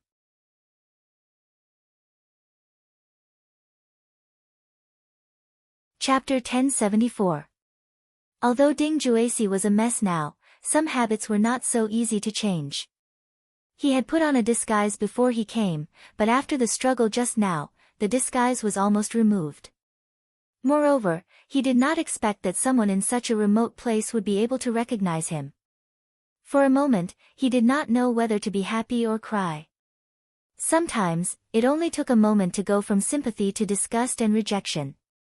After Ding Jueqi was recognized, he received a wave of people pointing at him and looking at him with disgust. However, what was gratifying was that Wen Jingping's situation was not much better than his. It's really him. No wonder I thought he looked so familiar just now. Some time ago, my daughter complained to me because of him. Men these days all look like dogs, but behind their backs, they do all kinds of things. Isn't that right? It's said that his wife's family is very rich, and she's beautiful. She even gave birth to a son and a daughter for him. A son and a daughter make up the word good, but he's still fooling around outside. You say, these dog men are really too much. Their wives are beautiful and capable, they have both children, and their families are harmonious. Why can't they think about it and look for women outside? Who knows? There are always so many reasons for men to cheat. To put it bluntly, it's nothing more than living a stable life for a long time and wanting some excitement. After seeing his wife for a long time, he wants to change his taste. It's best if it's someone young and beautiful, who's completely different from his wife's personality. Young and beautiful? Sai, do you think this woman could be the mistress? As they talked, the topic inevitably turned to Wen Jingping. Wen Jingping's expression changed slightly, and she suddenly had an ominous premonition. Sure enough, in the next second, she saw a few people take out their phones and search in front of her. Wen Jingping was considered an insider, and a lousy drama with her as the protagonist had just been broadcasted not long ago. They could still find relevant information if they searched carefully. F***CK, it's really her. After all this time, it turns out that she's a mistress who destroys other people's families. No wonder I always saw her wearing a mask sneaking around when I took the children out to play or to buy groceries. Occasionally, I could see a few young girls arguing with her and pointing at her. At that time, I sympathized with her. I thought she had offended someone and was being targeted. Now, it seems that he has done something shameful. He deserves to be ridiculed. Ugh, you're clearly a pair of adulterers, yet you were still saying pitifully that you didn't know them. What a waste of my sympathy. Isn't it? In the past, she might have flirted and seduced him. Now that she saw that he was broke, she acted like a chaste and virtuous woman. If I had known earlier, I wouldn't have called the police. What the hell? Wen Jingping listened to the mockery of the people around her, and her face turned as white as a sheet of paper. What was even more despairing was that the men who had restrained Ding Jueqi and prevented him from moving around also found out about the identities of the two people. The situation became awkward. He thought he was enforcing justice on behalf of the heavens, but he realized that the person he was helping wasn't a good person either. What was even worse was that this woman was a homewrecker. They didn't even need to raise their heads to feel the death stare from their wives. What should they do? Should they continue to hold him down or let him go? They felt that it was embarrassing to let him go like this, but if they didn't let him go, they would definitely be questioned if they were charmed by this woman when they returned. They would have to face another family war.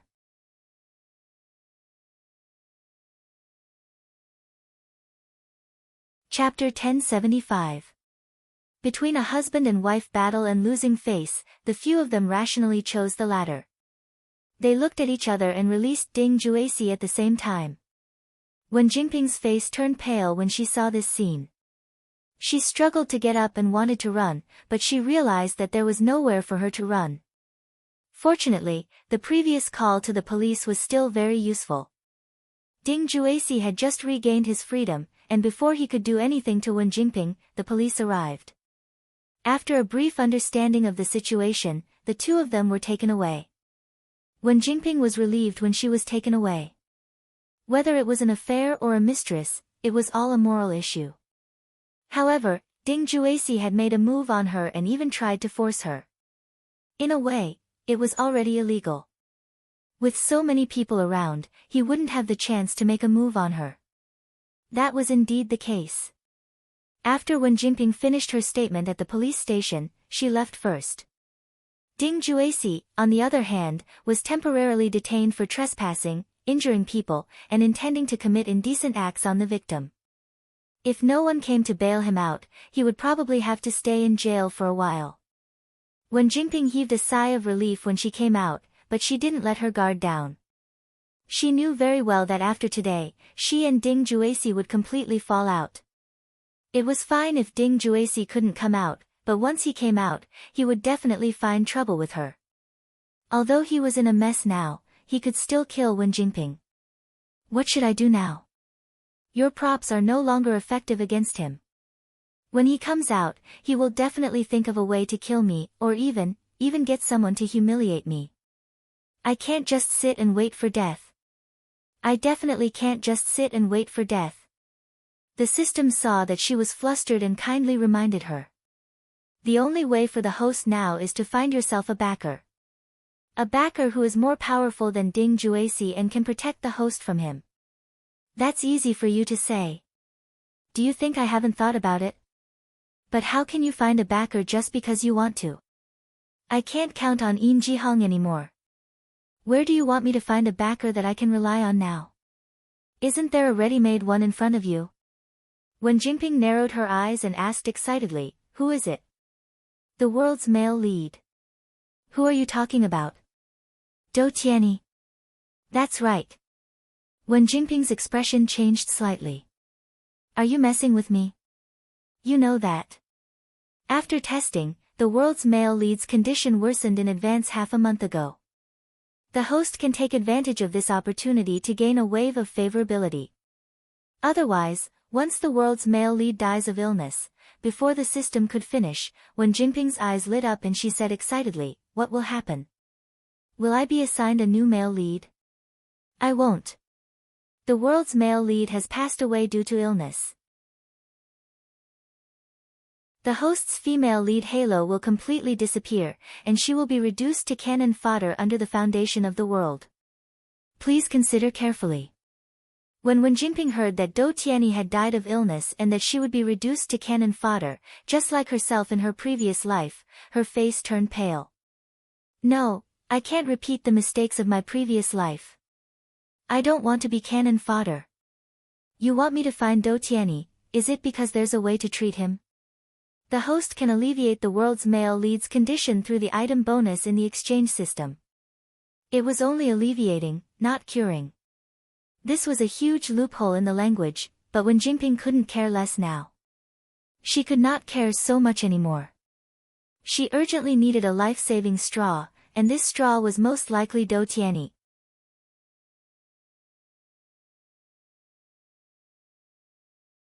Chapter 1076. Su Yiyan would never have thought that after such a twist of fate, Wen Jingping would still be sent back to Dou Tianyi's side. After the scar removal ointment in the medicinal cuisine house became famous in the entertainment industry, investors came to the door one after another, wanting to cooperate with them. In addition, more and more people wanted to dig out the owner of this restaurant with different purposes. If it weren't for Yu Zian and the others, Su Yiyan's identity would have been uncovered long ago. Hua Chenhuan did not hide this matter from Su Yiyan. Su Yiyan also felt strange after learning about it. Why are there so many people suddenly? It should be the patients you treated before. The patients I treated before? Su Yiyan was startled. Only then did she remember that the people she treated before did come back with good news one after another. Ning Chirue had completely recovered. In the past 6 months, he had been doing both variety shows and acting, and his resources were quite amazing. The elderly couple who were unable to have children, introduced by her uncle and aunt, finally got pregnant with their own child a year ago after recuperating for a while. Although the woman inevitably suffered a lot during the pregnancy process, the final result was worth it.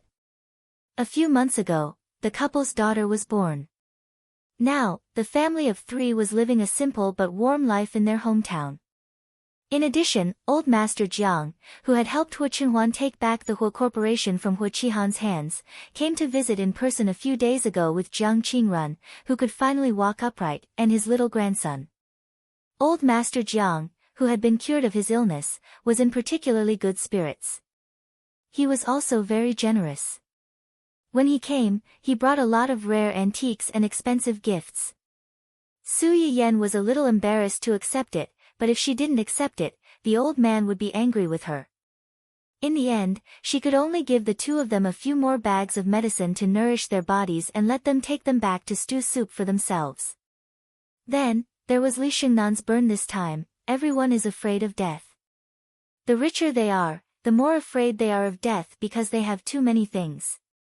On the contrary, for those who struggled at the bottom of society, who did not have enough to eat or even carried huge debts, and who were crushed by life bit by bit, death was sometimes a luxurious relief. Once you have too many things, you won't be willing to die. Just like him in the past, he had lost too much and had once thought of dying. However, when he obtained something that was originally out of his reach and obtained the stable and happy life he had now, the word death no longer appeared in his future plans. But fate is fair in some ways. It won't make you immortal just because you're rich, and it won't make you die suddenly just because you're too poor. It's just that after seeing the beauty of life, some people are always unwilling to submit to fate. When the accumulation of wealth reached a certain level, people's pursuit would change. They would begin to pursue other things, such as health, longevity, but many times, they would find that these things could not be bought with money. If the king of hell wanted you to die at midnight, he would never let you live past midnight. Even if you were worth billions, in the face of disease, this money might not be able to buy you an extra day or an extra hour. At this time, the people who could help them snatch lives from the hands of the Grim Reaper undoubtedly became the focus of everyone's attention. Su Yiyan met Hu Qinhuan's gaze and immediately saw through his inner thoughts. Are you worried?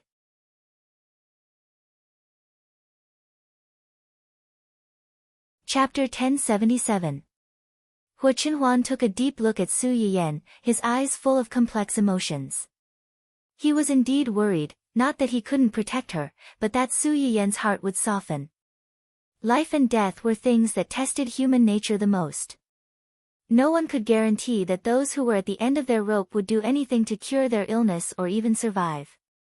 When that time came, some people wouldn't care about your ability or whether you really couldn't do anything about their illness. If they couldn't cure you, they would drag you down with them. At least there would be someone to accompany them on the road to the netherworld. Su Yiyan could probably guess what he was worried about, and comforted him in turn. Actually, I've thought about this before. Some things are more hidden, the more curious people will be and dig deeper. Being open about it can save a lot of trouble. In the past 2 years, Su Yiyan had gradually exchanged all the Chinese medicinal herbs that he could exchange for and handed them over to the research institute and the company under him for safekeeping and planting. Previously, the pharmaceutical cram school at a university was held once or twice a week. Other than the period when she was pregnant, which was why she didn't continue to attend classes because her body was heavy. It turned out that these highly educated intellectuals with real talent were much more powerful than Su Yiyan, who had become a half-baked person with a cheat code. In the beginning, these people were still ignorant and were more curious than serious about the things that Su Yiyan said. Later, these people gradually realized the value of these things, and also understood why Yi Qiliang and the others were so excited and lost their composure. Many people's mentality also changed. They no longer looked at the lessons with a novel perspective, but they really wanted to absorb the knowledge and use it to help those who really needed help. Now, many people in the class could draw inferences from Su Yiyan's lessons. Occasionally, the questions that they raised could stop Su Yiyan. In another 1 or 2 years, Su Yiyan probably wouldn't have anything to teach them. He just needed to throw the books in front of them, and they would know how to learn by themselves. I have good things in my hands. Those who want to ask me for help know this, the people in the research institute know this, and the higher-ups know even more. Because of this, they won't let me get hurt. An ordinary man was innocent, but treasuring a jade ring would arouse the envy of others. This was indeed an unchanging truth. However, this kind of situation usually only happened when the person with the jade ring had not truly grown up. If this had happened when she had just started streaming, Su Yiyan might have been a little worried, but now, instead of worrying about this, why don't you think about what gift you should give to please your mother-in-law on her birthday in 2 days? It was indeed Qing Xiuqin's birthday in 2 days, but it wasn't on the same date. Moreover, the Qing family had just had an accident. Although it was scary but not dangerous, everyone still had some lingering fears in their hearts, so they weren't in the mood to celebrate. Mr. Su was thinking about asking Su Yiyan to bring her husband and children home for a meal on his wife's birthday. That way, the whole family would be safe and reunited. This was more valuable than any gift. As expected, Hu Qinhuan's attention was diverted. Her eyes flashed slightly, and she asked with a smile, "Then what do you think I should give to my mother-in-law to please her?" Su Yiyan raised his eyebrows and pretended to be reserved.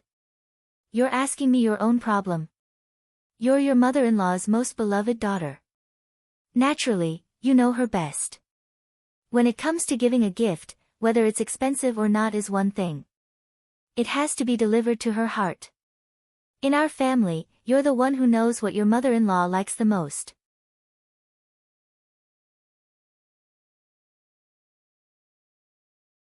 Chapter 1078. That's true. Su Yiyan's lips curled up slightly as she nodded in agreement. Then, she heard Hu Qinhuan say, "It's just that it's not a good idea to give a gift that stands out too much. What if your father and brother think that I'm stealing their limelight and being too insensible? Wouldn't the loss outweigh the gain?" Su Yiyan choked, but she quickly calmed down. She snorted coldly and said, "So, it's useless for you to ask me to cheat for you. It's true that I know my mother, but my father and brother also know her well. They've already thought of all the gifts you can think of. They won't give you a chance to show off at all. You'd better think of another way. What you said makes sense. This is going to be difficult." Su Yiyan saw that Hu Qinhuan seemed to be really stumped. She rolled her eyes and laughed. "I know a gift that only you can give. My mother will definitely like it." "What is it?" "Your mother likes Xingxing so much. She must like children very much. Let's give them a grandson or granddaughter. She will definitely like this gift." Hu Qinhuan was stunned.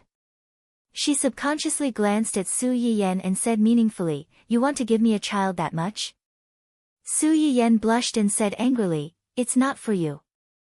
I'm just worried that the baby will be too lonely. I want to give birth to another baby to accompany him." Although she knew that Su Yiyan was just being stubborn, Hu Qinhuan couldn't help but feel a little jealous. "It feels like I'm just a tool." Su Yiyan immediately heard the sourness in someone's voice. She blushed and muttered softly, "What's wrong with being a tool? You're not happy to be a tool." As soon as she finished speaking, Su Yiyan felt as if she was lifted into the air. She was so scared that she subconsciously hugged Hu Qinhuan's neck. "What are you doing?" "Of course, I'm using my actions to show someone that I'm happy to be a tool." After saying that, Hu Qinhuan happily carried Su Yiyan into the house and did not come out until dinner time. On Qing Xiuqin's birthday, Su Yiyan woke up early in the morning. She personally helped her little guy put on a fluffy panda jumpsuit and taught him to call out, "Grandma," a few times. "Grandma, come, recite after mommy." "Grandma, crooked pop." Although the little guy already knew how to call people, most of the words he called were still repeated like father and mother. The word grandmother was still a bit difficult for him. Su Yiyan was not in a hurry. Along the way, he patiently repeated these 2 words to the little fellow. What was rare was that the little fellow didn't find her noisy either. Whenever Su Yiyen repeated herself, he would repeat the same thing. Coupled with his panda jumpsuit, he looked really cute and adorable. Fortunately, hard work paid off.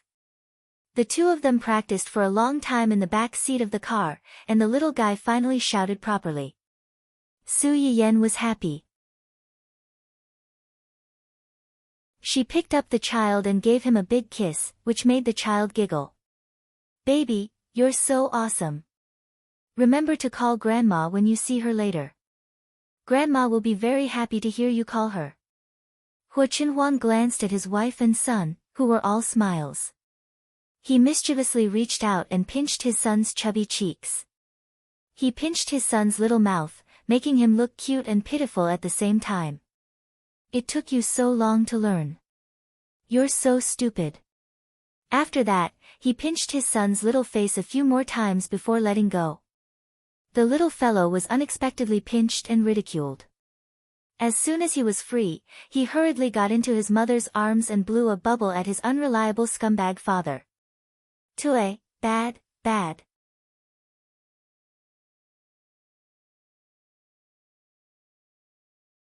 Chapter 1079. As soon as he spoke, the adults in the car were all stunned. Su Yiyen was the first to react. She chuckled and said, "Little guy, you can even tell good from bad. I don't know who you got your intelligence from." The little guy seemed to have heard that his mother was praising him. He was happy and aggrieved. He hugged Su Yiyen's neck tightly and sniffled miserably. He looked miserable and said, "I was bullied. Mom, please seek justice for me." When Su Yiyen saw him like this, her heart softened. She looked up at Hu Qinhuan and said with anger and amusement, "See, the little guy is sensible now. He knows who is good and who is bad. Don't bully him in the future. Otherwise, when he grows up, he will bully you." "How dare he?" Hu Qinhuan narrowed his eyes dangerously. He looked like a strict father who was ready to teach the naughty child a lesson at any time. If it were his company's employees, their legs would have turned to jelly when they saw his expression change. The little guy was a newborn calf, but he was not afraid at all. Perhaps he heard that his unreliable father was questioning his future ability. The little guy puffed up his cheeks and stared back at him with a serious face. The two similar faces stared at each other with the same expression. Neither of them was willing to bow down to the other. The atmosphere in the car was a little strange for a moment. Su Yiyen looked at the older one and then looked at the younger one in her arms. She couldn't help but laugh out loud. Okay. I really have to hand it to you too. Both father and son have the same bad temper. Do you still want to fight at home in the future?" The father and son who were suddenly labeled as bad-tempered. "No, we don't. Don't talk nonsense." An internal family war disappeared under Su Yiyen's meaningful half-threat. Gu Xiaoyang, who was driving in front, looked at the magical situation and smiled slightly. He secretly thought, why else would you say that a person's family status can be seen from his tone of voice and daily behavior? Their young master and little young master were definitely at the top of the food chain at home. Only young madam was a legend at the top of the food chain. Su Yiyen did not notice the strange behavior of the people in the front row. After giving the father and son who were vying for her favor a gentle warning, she put her mind back on Qing Xiuqin's birthday. Half an hour later, the family of 3 arrived at the Su residence. Su Yiyen's father and a few others were already waiting at the entrance when they received the call. When they saw Su Yiyen carrying the child down the stairs, they immediately rushed up and snatched the child away from her. That's right, it was robbery. Qing Xiuqin took advantage of the fact that it was his birthday today to snatch away his precious grandson, intending to monopolize him for the whole day. The little guy didn't disappoint his mother's expectations. As soon as he was carried by Qing Xiuqin, he obediently shouted, why? Qing Xiuqin didn't realize what he was saying at first. It wasn't until the little guy shouted a second time that he realized that he was calling Grandma. His eyes lit up and he said happily, Grandma, he's calling Grandma. Io, Grandma's little sweetheart knows how to call Grandma. Look, our little Xingxing knows how to call Grandma. He's so smart. While showing off, Qing Shuqin excitedly gave the baby one kiss after another. On the other hand, Mr. Su and Brother Su were so jealous that they turned into lemons. It was bad enough that they didn't get to hold their little grandson, little nephew, but they also had to face this enviable show-off. So what if he was the birthday girl? Why didn't they think of doing this on their birthday? Now that they thought about it, they had missed out on 100 million yuan.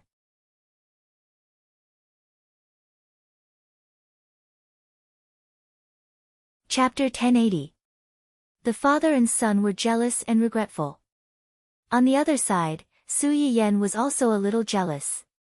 Clearly, before this, I was their most beloved child. Now that a younger child has appeared, I have become the child that no one wants. Hua Qinhuan was amused by Su Yiyen's sad aria. She reached out and pinched her nose, saying, "It's okay. They don't want you, but I want you. In my place, you will always be the most beautiful child." Su Yuxuan, who was standing on the side, heard the two's words and felt goosebumps all over her body. She couldn't understand how the man who looked so gloomy and cold in the past had become so lovey-dovey after marriage. Sure enough, people in love were all unsightly.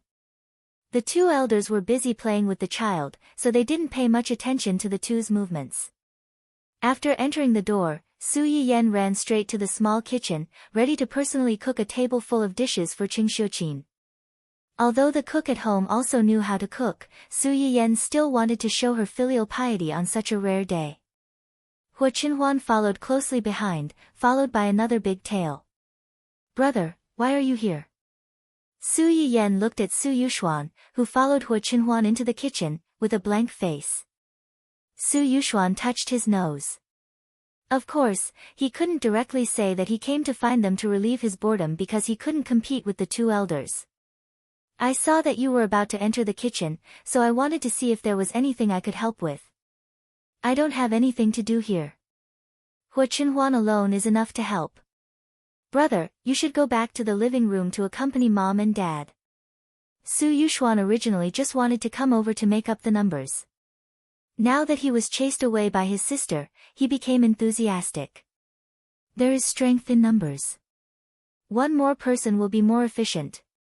We can also eat earlier, right? Are you sure you're here to help and not to cause trouble? Su Yiyen looked suspiciously at her inexplicably warm-hearted brother. Then, as if she had thought of something, she smiled and said, "There's really no need. There's only so much space in the kitchen. With so many people walking around, it's not crowded at all." Su Yuxuan silently glanced at the large kitchen that could accommodate 5 or 6 people and still have room to spare. He felt that he needed to give it a proper name. Unfortunately, before he could say anything, Su Yiyen added, "Brother, if you want to be a helper, you should bring a sister-in-law home earlier. When sister-in-law cooks, you can help her by the side. You can stay in the kitchen for as long as you like. I'm sure no one will disturb you." Su Yuxuan. Why do these words sound so wrong to me? Before he could think of a reason, Su Yiyen had already brought Hua Qinhuan into the small kitchen. Su Yuxuan stood alone at the kitchen door for a long time before he realized that his sister was displeased with him for disturbing the couple's private time. She even wanted him to bring a girlfriend who could cook to help her. Did she really think that girls who could cook like her and were especially good at it were everywhere these days? How infuriating. So what if she had a husband? His cute and obedient sister was clearly not like this in the past. It must be that dog of a man inside who had led her astray. Achoo! Hua Qinhuan's nose itched and she couldn't help but sneeze. What's wrong? Su Yiyen saw this and immediately came over nervously. Did you catch a cold?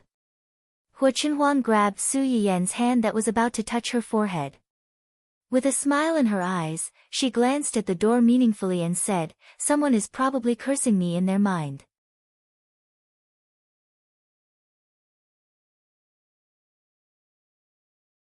Chapter 1081.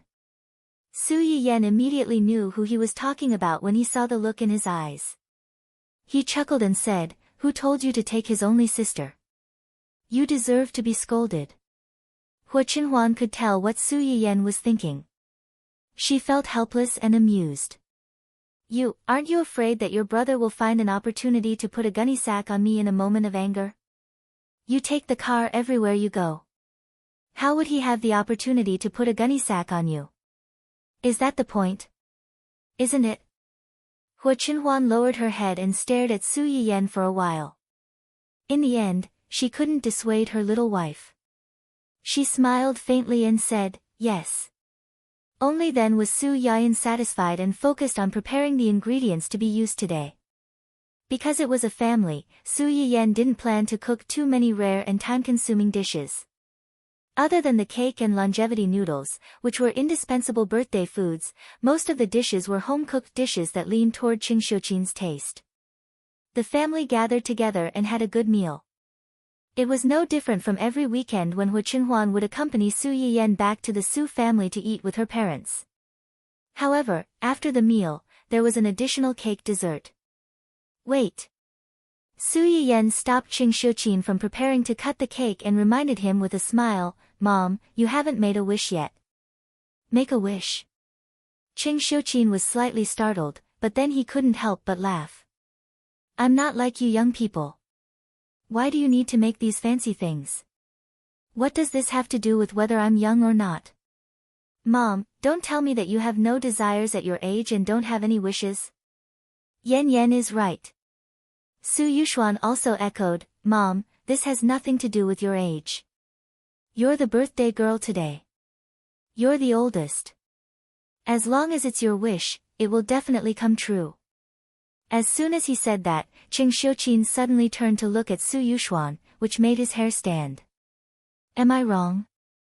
Mom, why are you looking at me like that?" "It's nothing. It's just that what you said just now reminded me that I do have a wish right now." "What?" Everyone's attention was instantly focused.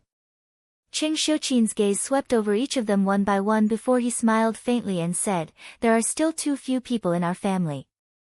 I won't talk about Yan Yan, but at least he's married and has my precious grandson. It would be great if she could have more children in the future, but if she didn't, she wouldn't force it. You, on the other hand, are a few years older than Yan Yan. It's time for you to settle down and find someone." It was no wonder that Qing Xiuqin was so worried. Su Yuxuan's first love was so heart-wrenching that Qing Xiuqin's mother was worried that he was afraid of girls for a long time. It wasn't easy to persuade him to put down his work and work hard on blind dates, but the people he met were all weirdos. Not only did they fail to awaken his heart that longed for love, but they also made him reject the word blind dates. Now, seeing that Su Yiyan's family was happy, while Su Yuxuan was still a single dog who was abused every day, the contrast was not ordinary. Su Yuxuan, who was unexpectedly urged to get married. Did he just shoot himself in the foot? If he had known earlier, he wouldn't have said anything QAQ. Fortunately, Qing Xiuqin just casually mentioned it and didn't dwell on this topic. After the family ate the cake, Su Yiyan and Qing Xiuqin took the little guy home. As soon as they got into the car, Su Yiyan couldn't help but ask curiously, "What gift did you give Mom just now? You're being so secretive and not letting Mom open it in front of everyone. Could it be something shameful?"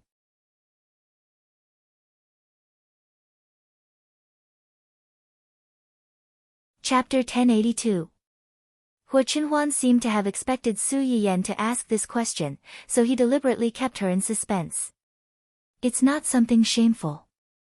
The reason why I didn't let mother-in-law open it is because I was worried that mother-in-law would refuse." "Huh?" Su Yiyan blinked. "Borrowed flowers to present Buddha." "Borrowed flowers from whom?" "Of course, it's from someone who tried to scheme against mother-in-law's family not long ago." Su Yiyan was startled and surprised. "You mean Do Tianyi?" "Yes." "What flowers did you borrow from him?" Hua Qinhuan didn't hide anything and said truthfully, "I just gave mother-in-law the shares of Do Tianyi's company." "The shares of Do Tianyi's company?" Do Tianyi is seriously ill, and the Do group is divided internally, each doing their own thing. Some small shareholders saw that the situation wasn't good, so they secretly sold their scattered shares. Although it's just scattered shares, it's still a considerable amount. A starving camel is still bigger than a horse. Whether mother-in-law keeps it or sells it, it's a good investment. The most important thing is that mother-in-law should be able to vent her anger a little by getting these things. Su Yiyan roughly understood Hu Qinhuan's intentions after hearing his words. Do Tianyi bribed the internal employees of her uncle's company and urged Song Yunyuan to do some small tricks behind his back. Wasn't it the idea of taking advantage of the panic of the shareholders, the internal employees, and even the board of directors, when they sold their shares at a low price to take advantage of the loopholes and effortlessly take over her uncle's company? Now, his scheme failed and he was punished. He really deserved it. Do Tianyi is scheming and vengeful, but no matter how scheming he is, it's useless if he doesn't have a healthy body. Hu Qinhuan raised his eyebrows and said in a low voice, "Pity him." Su Yiyan shook his head. There must be something hateful about a pitiful person. I'm not a saint who would sympathize with a pervert who schemed against me and my family. Hu Qinhuan's complexion improved a little. She held Su Yiyan's slightly cold hand and comforted her, "Don't worry. He won't have the chance to plot against you and your family again." Yes. Xiao Budian, who was in Su Yiyan's embrace, seemed to have noticed the strange atmosphere in the car. He suddenly raised his head and called out a few times, trying to attract the attention of the two people.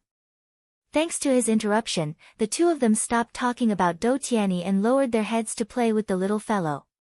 In the blink of an eye, the little guy was almost 1 year old. Su Yiyan wanted to hold a lively first birthday party for the child. She wanted to invite many relatives and friends to join in the fun. Hu Qinhuan had no objection to this.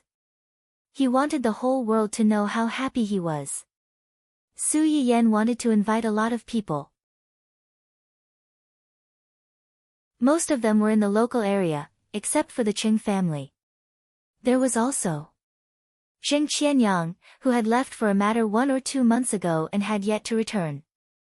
Speaking of which, Uncle hasn't contacted us for a long time. Could it be? Hu Qinhuan heard Su Yiyan's words and paused for a moment. She immediately smiled and said, "He rarely contacted me when he was abroad." "It's okay." Su Yiyan frowned slightly. "How is it the same?" "He was at least safe when he was abroad. This time, he went to." Halfway through her words, Su Yiyan realized that compared to her, Hu Qinhuan was probably more worried about Zheng Qianyang's recent situation. It was just that he didn't say it out loud because he was worried that it would affect her. "I hope that before the baby's first birthday, all these messy things can be settled. Uncle can also rush back to attend the baby's first birthday party." Hu Qinhuan glanced at Su Yiyan's hair. Her lips curved slightly and she softly replied, "He will."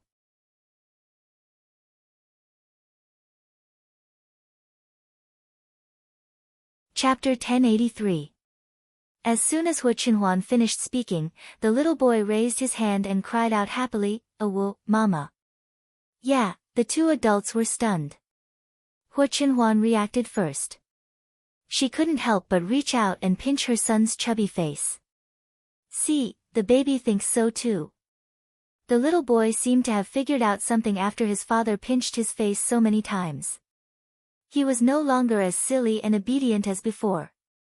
As soon as Hu Qinhuan started to pinch his face, the smile on his face disappeared. He turned his head and plunged into Su Yiyan's arms, as if he had been wronged. Seeing this, Su Yiyan gave Hu Qinhuan a warning glare and patted the little boy's back a few times. "Baby, do you miss your granduncle too? When the baby is 1 year old, granduncle will come back to play with the baby, okay?" The little boy had a good memory. He obviously had some impression of his granduncle, who had lived at home for a while and liked to play with him.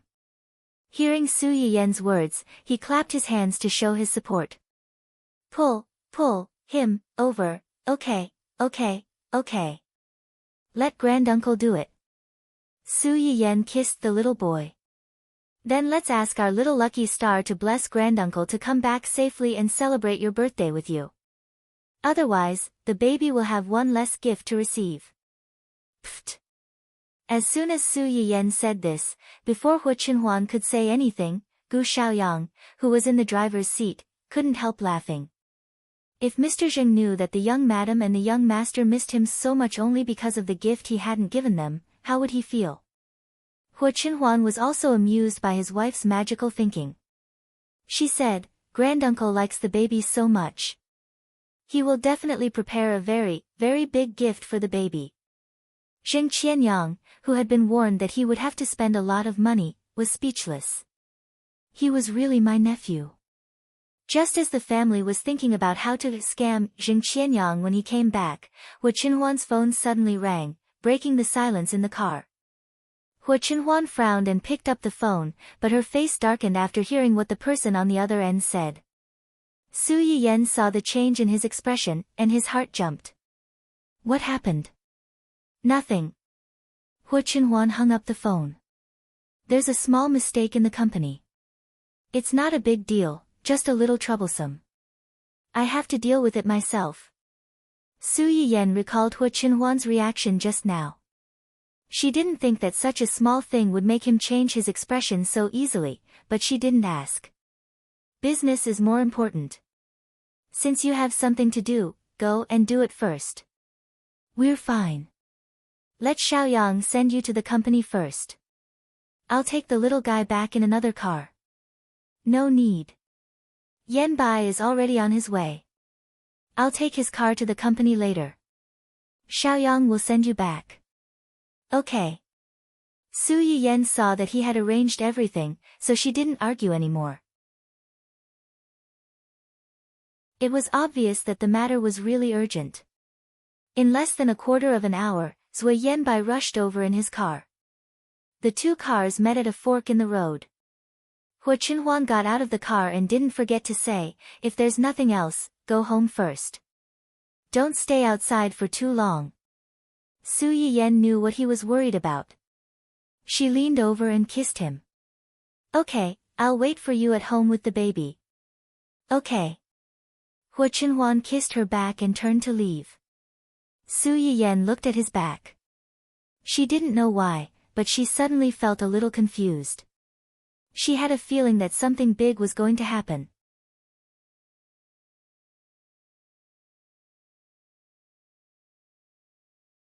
Chapter 1084.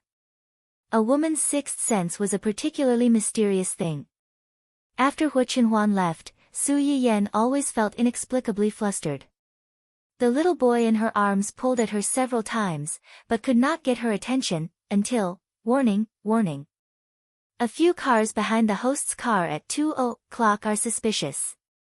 There are traces of deliberate tracking, and this group of people may have. The system did not finish the last word. Instead, it made a long beeping sound. Obviously, it had been censored. What kind of words would be censored? In just 1 or 2 seconds, Su Yiyan had already guessed, and her heart skipped a beat.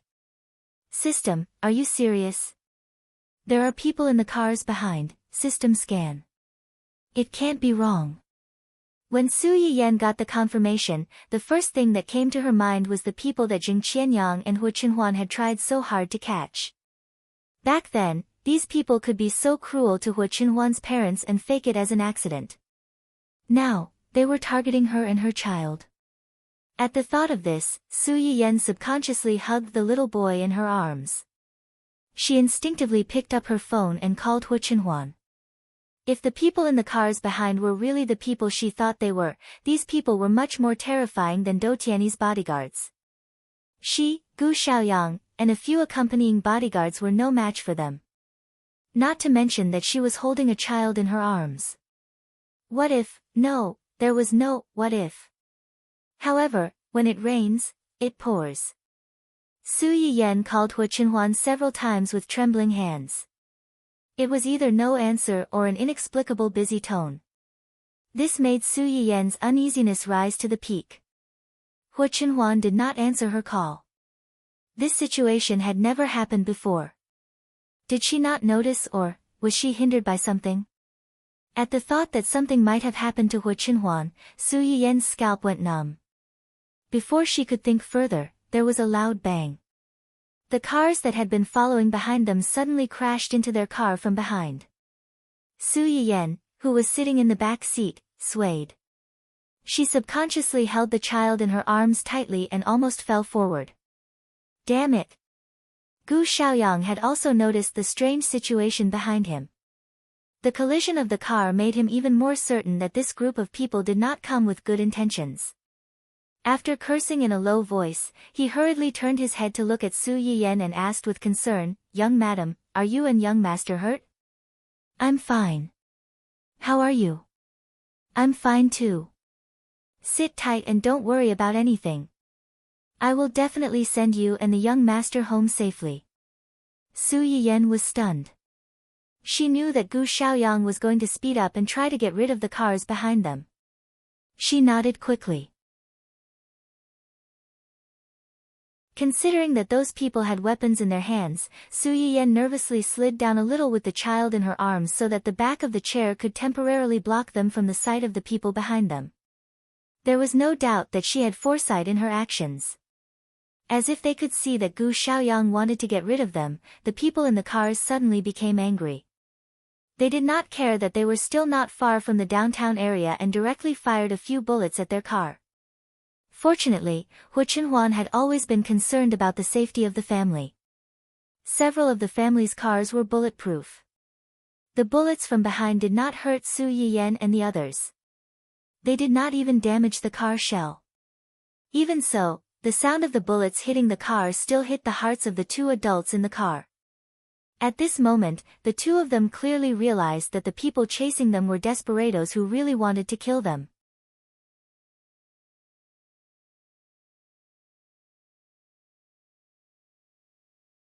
Chapter 1085. Since she couldn't get through to Hu Chenhuan, Su Yiyen couldn't just sit there and wait for her death. Su Yiyen called the police as fast as she could and explained the situation at the scene in a stuttering manner. After that, she called her elder brother. Listening to the familiar voice on the other end of the phone and the gentle comfort of trying to stay calm, Su Yiyen's nose twitched and she almost cried. At this moment, there was another collision behind her that was even more violent than the previous one. Su Yiyen's phone slipped out of her hand and fell into the gap at the edge of the car. Su Yuxuan, who was already nervous on the other end of the phone, heard the sound and her face turned pale. She anxiously shouted Su Yiyen's name into the phone, but Su Yiyen couldn't hear her. Perhaps the car was tired of the chase, but this time, the car behind them crashed very hard and the car almost lost its balance. Su Yiyen finally sat down with the child in her arms. Her head was buzzing. After calming down, her first reaction was to ask the system for help.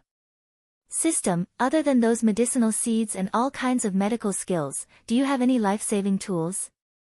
Hurry up and exchange for one for me." The system, which had been constantly issuing warnings, paused for a few seconds when it heard Su Yiyen's request before replying heartlessly. "No. What's the use of having you?" The system, which was despised, expressed its grievance and tried to clear its name. The system isn't the kind of combat system that has a high combat value. The system even has classifications? Su Yiyen was actually grasping at straws.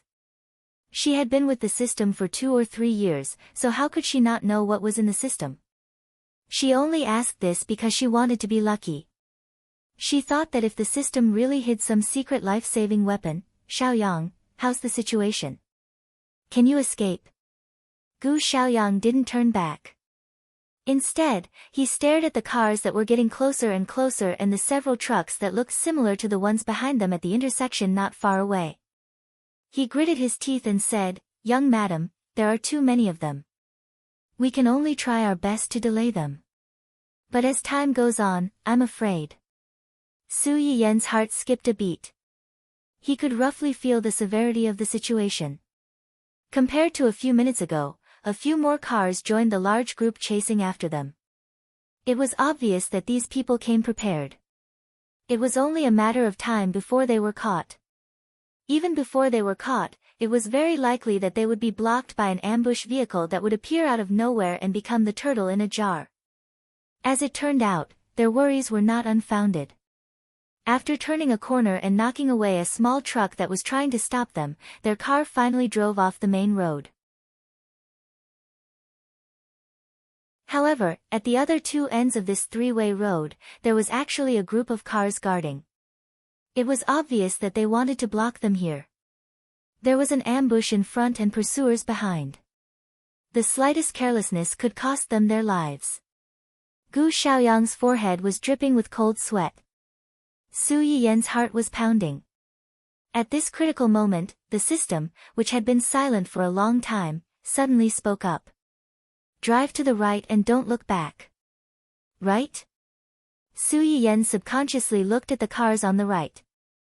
Compared to the cars on the left, the cars on the right did look weaker and easier to break through. Although she didn't understand the system's intentions, all she could do now was to trust it. Xiaoyang, drive to the right. Don't worry about anything else. If they dare to block us, run them over.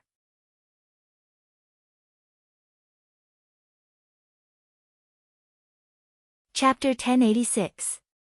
Gu Xiaoyang was startled, but he did not question Su Yiyan's words. He turned the steering wheel, stepped on the gas pedal, and rushed in the direction that Su Yiyan had pointed out. The cars on the right side of the intersection also moved. They surrounded them and took the initiative to drive in their direction. Su Yiyan and Gu Xiaoyang's faces changed slightly, but they knew that they had no way out. They could only watch as the cars got closer and closer. When the cars were less than a meter away from them, Su Yiyan's heart was in his throat. However, what happened next was beyond everyone's expectations. The cars did not block Su Yiyan and the others' way. Instead, they brushed past them at the last moment and rushed toward the cars that had been chasing after Su Yiyan and the others. Gu Xiaoyang and Su Yiyan, who had thought that they were doomed, were dumbfounded by what they saw. Is this an ally? Maybe. Rather than an ally, Su Yiyan was more willing to believe that the scene in front of him was a dog-eat-dog situation caused by disagreements among the group of gangsters. Whether it was an ally or an internal conflict, it was not something that Su Yiyan should care about. The most important thing now was to leave this troublesome place and go to a safe place. Gu Xiaoyang obviously knew this. He looked back at the messy cars behind him, stepped on the gas pedal, and rushed forward as fast as he could. After driving for about a kilometer and confirming that there were no cars following behind them, the two were relieved.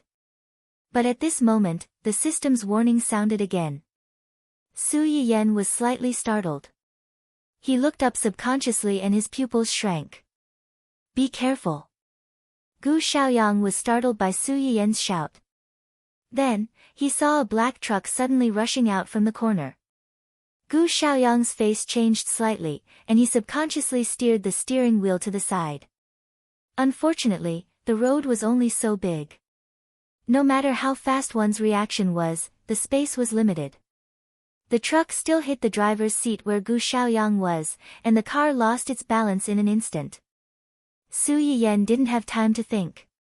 She held the crying child in her arms. Fortunately, after the car was hit and spun around, it hit a railing on the side of the road and stopped. It didn't overturn. However, there was a big hole in the glass of the front of the car and the driver's seat. One could imagine how hard the collision was. Su Yiyan took a while to recover from the child's cries before she raised her head. She shook her dizzy head and checked the child in her arms with a pale face. After making sure that there were no external injuries on the child's body except for crying out of fear, she was relieved and turned to check on Gu Xiaoyang's condition. Because it was a head-on collision and the car lost its balance, Gu Xiaoyang subconsciously drove the car to the side where there was no one. Although the adult and the child in the back seat were affected, their injuries were far less serious than Gu Xiaoyang's in the front seat. Su Yiyan just went over and saw Gu Xiaoyang's miserable state with his eyes closed and his forehead bleeding. Her heart immediately thumped. Xiaoyang! Xiaoyang, wake up! Wake up! Su Yiyen freed one hand to check Gu Xiaoyang's breath and touched his chest. After making sure that his heart was still beating, she looked a little better. But she also knew very well that Gu Xiaoyang was seriously injured.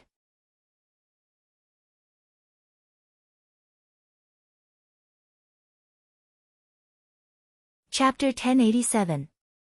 Putting aside the internal injuries caused by the collision, the external injuries that were visible to the naked eye could cause him to bleed too much and go into shock or even die if they were not treated as soon as possible. Furthermore, the place they were in now was not safe. The car had begun to smoke after the collision. No one could tell when it would explode, so they had to leave as soon as possible. Su Yiyen's anxious shout did not wake Gu Xiaoyang up from his coma. Instead, it alerted the dangerous people outside who had been eyeing her covetously. A group of black-clothed men with weapons surrounded the car, not allowing any possibility for the people in the car to escape. The deformed car door was pried open with a click.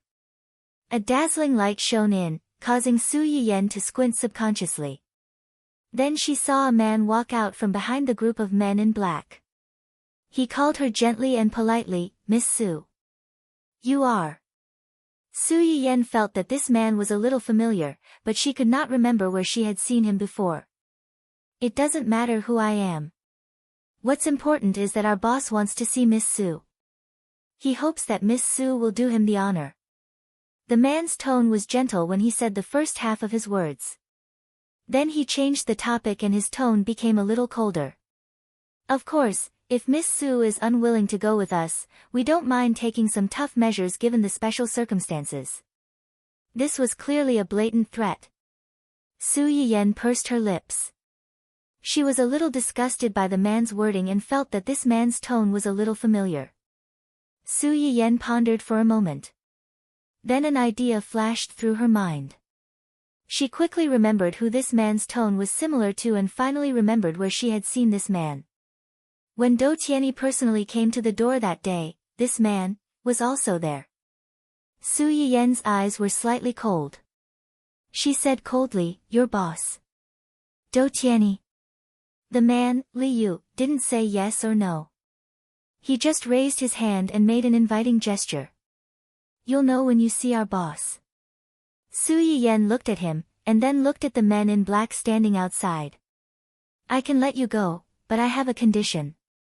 Li Yu was stunned for a moment, and even the decent but hypocritical smile on her face faded a little. "Miss Su doesn't seem to understand the situation she's in. Do you think you have the right to negotiate with us?" When Su Yiyen heard what he said, she calmed down instead. She chuckled and said, "It's precisely because I know my own situation that I said those words. Do Tianyi asked you to invite me because you want to bring me back alive, right? Tell me, if you bring a dead person back, will you also become a dead person and be buried with me? It's not easy for a person to live, but it's much easier to die."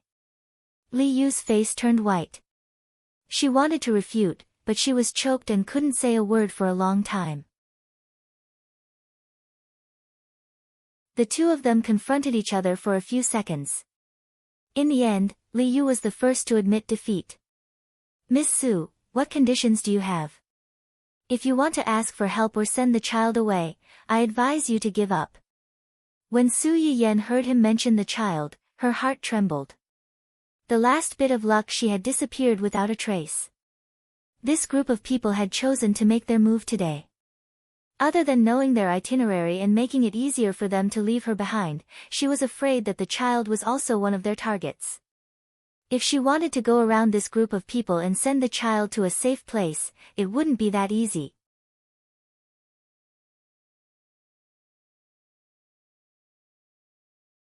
Chapter 1088. Thinking of this, Su Yiyen's eyes fell on Gu Xiaoyang, who was unconscious in the driver's seat. "Take him to the hospital." "What?" "I want you to take him to the hospital." Su Yiyen stared into Li Yu's eyes and said firmly, "Get someone to take him to the hospital. As long as he's safe, I'll go with you." "Well." Li Yu hesitated. However, Su Yiyen did not want to drag things out with them anymore. "We don't have much time left." Sir, you should make a decision as soon as possible, whether you agree to my small request or let us all die together. She didn't know when the pursuers would catch up with them, and Gu Xiaoyang's injury couldn't be delayed. The only thing she could do now was to bet that Dou Tianyi still needed her. Li Yu's expression suddenly changed. She gritted her teeth and said, "Okay, I promise you." Young master, Yu Zian looked at the expressionless man not far away. His face was pale, and he was anxious and at a loss. "How is Xiaoyang?" "The doctor said that he avoided the vital organs and his life is not in danger. It's just that he has a severe concussion and lost a lot of blood. He may need to rest for a while to recover." "Got it." As soon as Hu Qinhuan finished speaking, there was a rush of footsteps behind them. Zhuo Yanbai trotted over with a grave expression, holding a document in his hand. Behind him was an equally anxious man. "Uncle?" Hu Qinhuan was surprised to see him. "Why are you here?" "The matter over there has been settled, but a few escaped. I was worried that they would come to trouble you and Yan Yan, so I hurried back. I didn't expect to meet them on the road." As Zheng Qianyang spoke, he turned to look at Zhuo Yanbai and motioned for him to tell Hu Qinhuan what had happened. "Young master, from the surveillance cameras near young madam's accident and some witnesses nearby, we learned that you and young madam's car were targeted not long after entering the main road. This group of people followed young madam's car not long after you left. During this period, they did a series of actions such as crashing into the car and forcing it to stop. They even opened fire." Hearing this, the expressions of everyone present changed. Fortunately, the car young madam was in was bulletproof, so she wasn't injured. However, this group of people seemed to have been prepared. They had arranged for many cars to ambush at the various streets. Witnesses said that around 3:00 in the afternoon, Xiaoyang encountered another group of cars while driving to avoid the cars that were chasing them. The two groups of cars clashed, and young madam's car was able to escape. It's only from this point onwards that there are fewer people around, and there aren't any surveillance cameras. Zhuo Yanbai looked at Hu Qinhuan's increasingly ugly expression, paused, and continued. The nurse in charge of the reception said that the person who called them for help was a man. From their description, it shouldn't have been Xiaoyang who called the police himself. As soon as Zhuo Yanbai said this, everyone present couldn't help but look at each other. Since Gu Xiaoyang didn't call the police himself, and it was a man's voice, then this man was most likely one of the people who kidnapped Su Yiyan and the child. When they rushed over, Xiaoyang was placed in a relatively safe place by the side of the road. The wounds on his body had also been treated briefly to stop the bleeding. Otherwise, with Xiaoyang's injuries at that time, I'm afraid he wouldn't have been able to hold on until the ambulance arrived.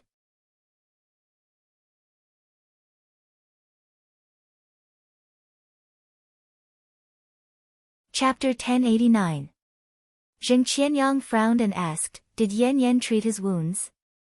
"I think so." Zhuo Yanbai didn't think that the people who took Su Yiyan away would be so kind as to treat Gu Xiaoyang's wounds after the car accident. The only possibility was that Su Yiyan had used some unknown method to get those people to help stop Gu Xiaoyang's bleeding before she left, saving his life. Yu Zian's eyes lit up and he said excitedly, "Does this mean that for some unknown reason, those people didn't dare to do anything to young madam? They were even threatened by young madam and had no choice but to save Xiaoyang. So young madam and young master are still safe for now?" Zhuo Yanbai frowned, but he wasn't as optimistic as Yu Zian. "Not necessarily. Maybe they did it before young madam was taken away, and they didn't notice. It's such a broken car and such a big person.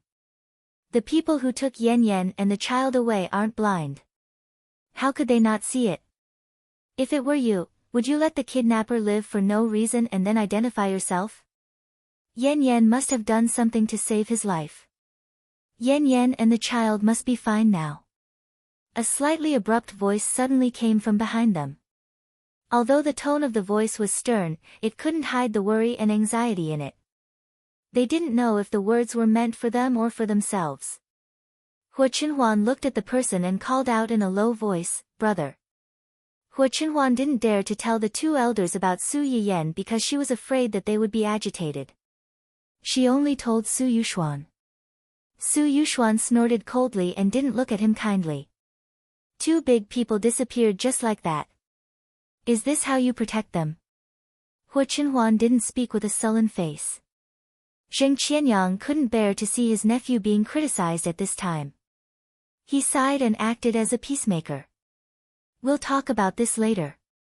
The most important thing now is to find them as soon as possible. I've already sent people to catch the two groups of people who had a conflict with Yan Yan before Yan Yan disappeared.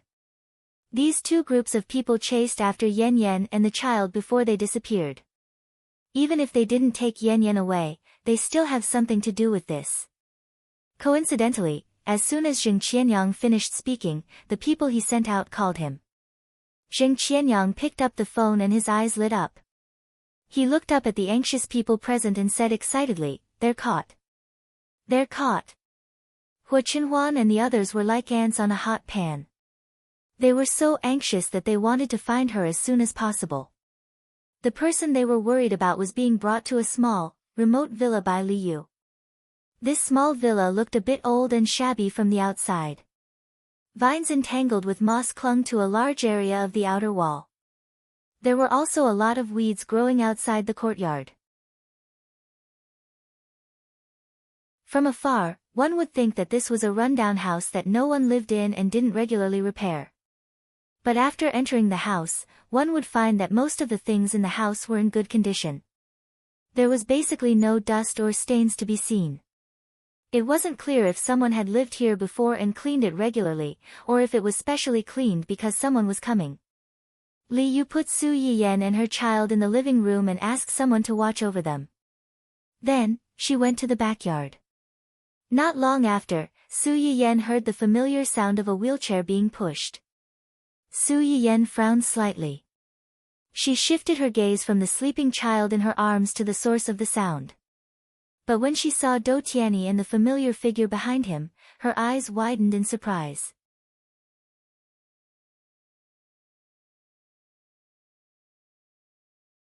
Chapter 1090. Dou Tianyi had changed a lot since the last time they met. His face, which was already pale, was now devoid of color.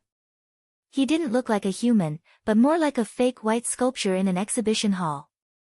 His cheeks, which were already thin to begin with, were now sunken in. He looked like a skeleton with human skin stuck on it. It was inexplicably horrifying. However, what surprised Su Yiyan the most was not this, but the person behind Dou Tianyi. This was the first time Su Yiyan saw Wen Jingping after more than a year. Before this, she had only seen this person's figure in the mouths of others or in those strange peach news. Compared to the last time they met, Wen Jingping was much more haggard, and her spirit seemed to be a little absent-minded. When she wheeled Dou Tianyi over from afar, her eyes were blank, and she looked like a soulless puppet. However, when she saw Su Yiyan, she was stunned. Her originally lifeless eyes suddenly changed, and her face twisted for a moment. Su Yiyan saw the change in her expression. Her eyes were slightly cold, and her heart trembled. When did these two fellows get together again? Before this, the person who was sent to keep an eye on Wen Jingping had just returned with news that Ding Juesi had gone to look for Wen Jingping and tried to force himself on her. What's done can't be undone, and the two of them had fallen out on the spot. How long had it been? Wen Jingping actually got together with Dou Tianyi again. Moreover, wasn't Dou Tianyi hospitalized because of his illness? How come now? Could it be that after doing so much, she still couldn't stop the two of them from going down the same path? Nothing had changed. No matter how many things happened in between, the world's female lead would eventually be together with the world's male lead, and those unimportant cannon fodder and supporting roles would eventually become stepping stones on their path to success. They would never be able to escape the fate of the past. When she thought of this, Su Yiyan felt the blood in her body freeze. It was so cold that she wanted to shiver on the spot. System, what's going on? How did the two of them get together again? Wasn't Dou Tianyi's condition deteriorating to the point that he was on the verge of death? How did he get out of the hospital? Also, I haven't settled the score with you just now. I was just giving you directions, but you still pointed me to the male and female leads. If it weren't for the fact that you've really helped me a lot in the past 2 years, I would have suspected that you're a spy arranged by the world's consciousness. After being scolded by Su Yiyen, the system was silent for a long time before it replied in a slightly aggrieved manner. The system is not a spy. The reason why it pointed the way here is because at that time, if you really had to choose between the two teams, choose the world's male protagonist's side, the host and the baby might still have a chance to survive. Su Yiyen's heart trembled. He thought of the group of people who were constantly shooting at them from behind. He had to admit that the system's words were not without reason. Based on their situation at that time, if they had bumped into Do Tianyi's men, they still had a chance to survive. If they had really been surrounded by the group behind them, she and her child would have been dead by now. As for why the world's male lead was able to get out of the hospital when he was seriously ill, from the results of the scan, the world's male lead's body does have traces of the system's item being used. Su Yiyen was stunned for a few seconds before she reacted to the meaning of the system's words. Her expression changed. You mean, the reason why his condition improved was because Wen Jingping used the system's item on him. Wen Jingping's body really has a system.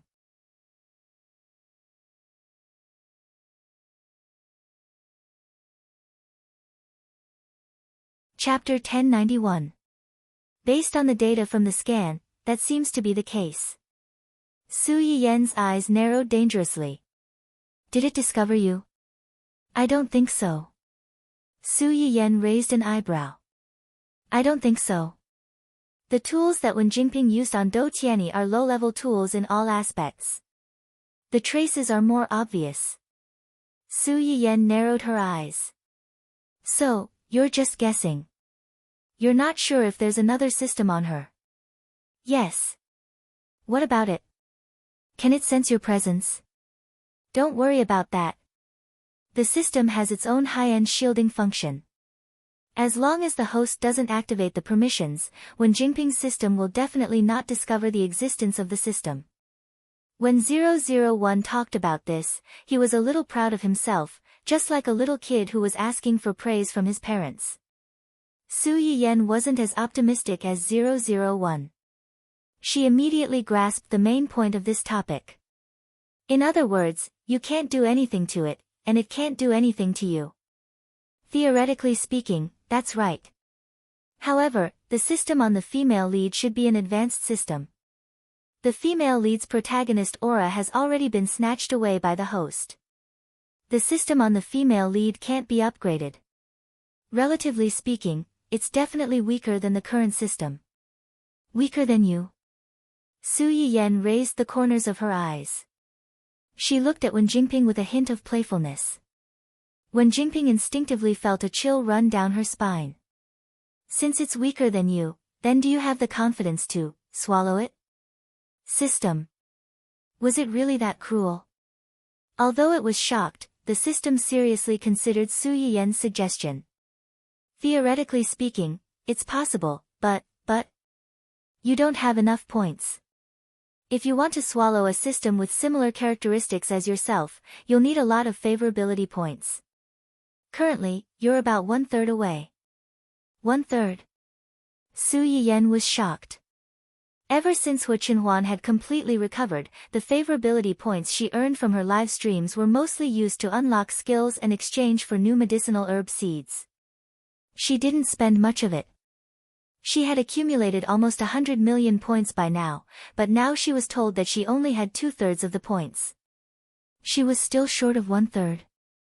In such a short period of time, how was she going to gather so many favorable impression points for it? Although he was complaining, Su Yiyen still seriously thought about how to solve this problem. You said that the communication signal in this place is blocked.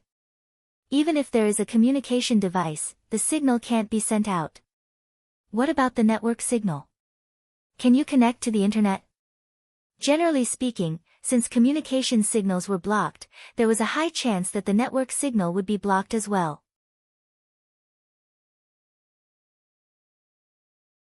However, there was a special situation where there was no communication signal and no phone calls could be made, but there was still access to the internet.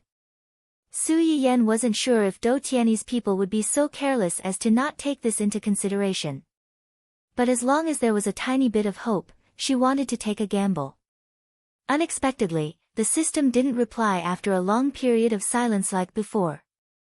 Instead, it replied almost instantly. Yes. Su Yiyan's eyes lit up slightly.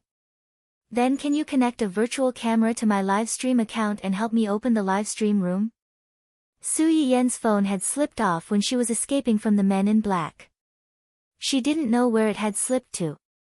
Moreover, Do Tianyi had blocked the signal, so it was impossible for her to bring it in.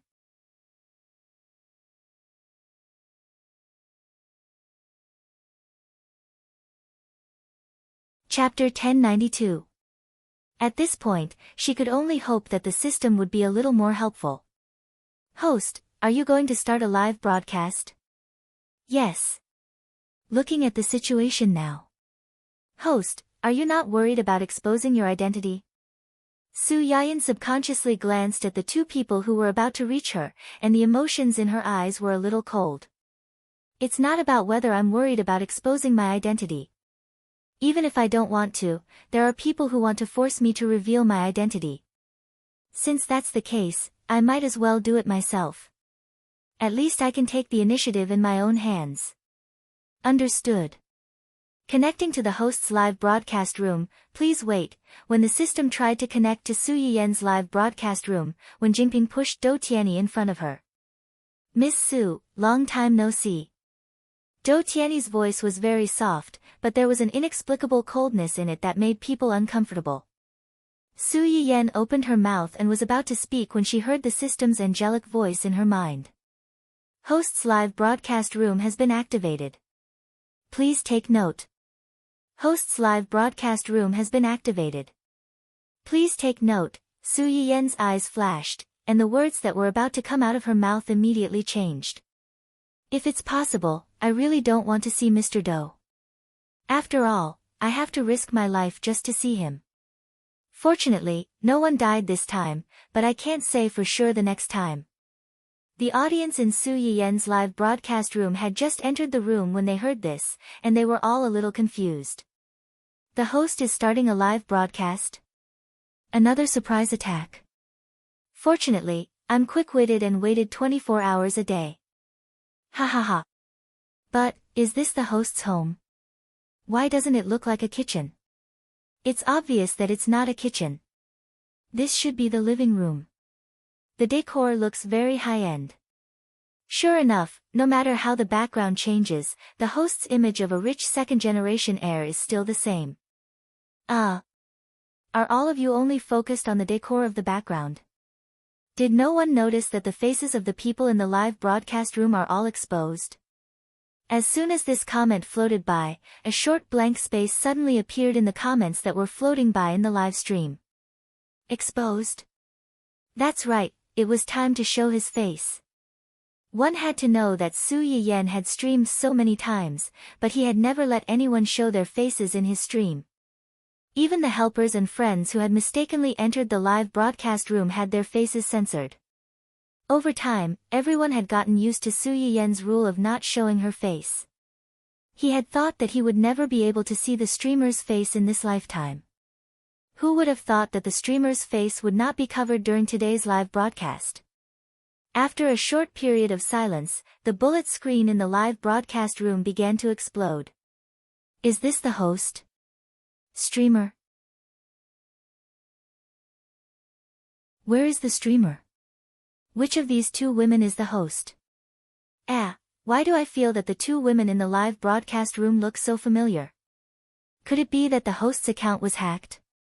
Hacked account? It can't be. Is the firewall of onlookers so weak? So, is the host here or not? Let's wait here for a while. I feel like there's something wrong with the atmosphere here.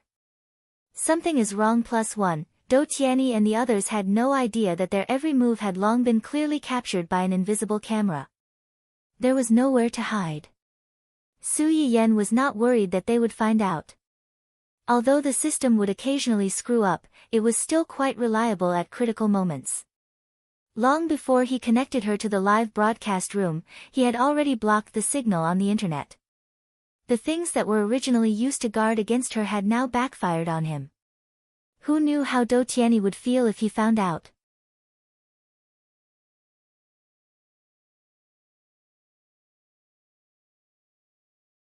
Chapter 1093. Do Tianyi could hear the sarcasm in Su Yiyan's words, but he didn't show any guilt or embarrassment on his face. To be precise, the angrier Su Yiyan was, the happier he was. If I could, I wouldn't want to meet Miss Su under such circumstances. It's clear that Miss Su is in a difficult situation.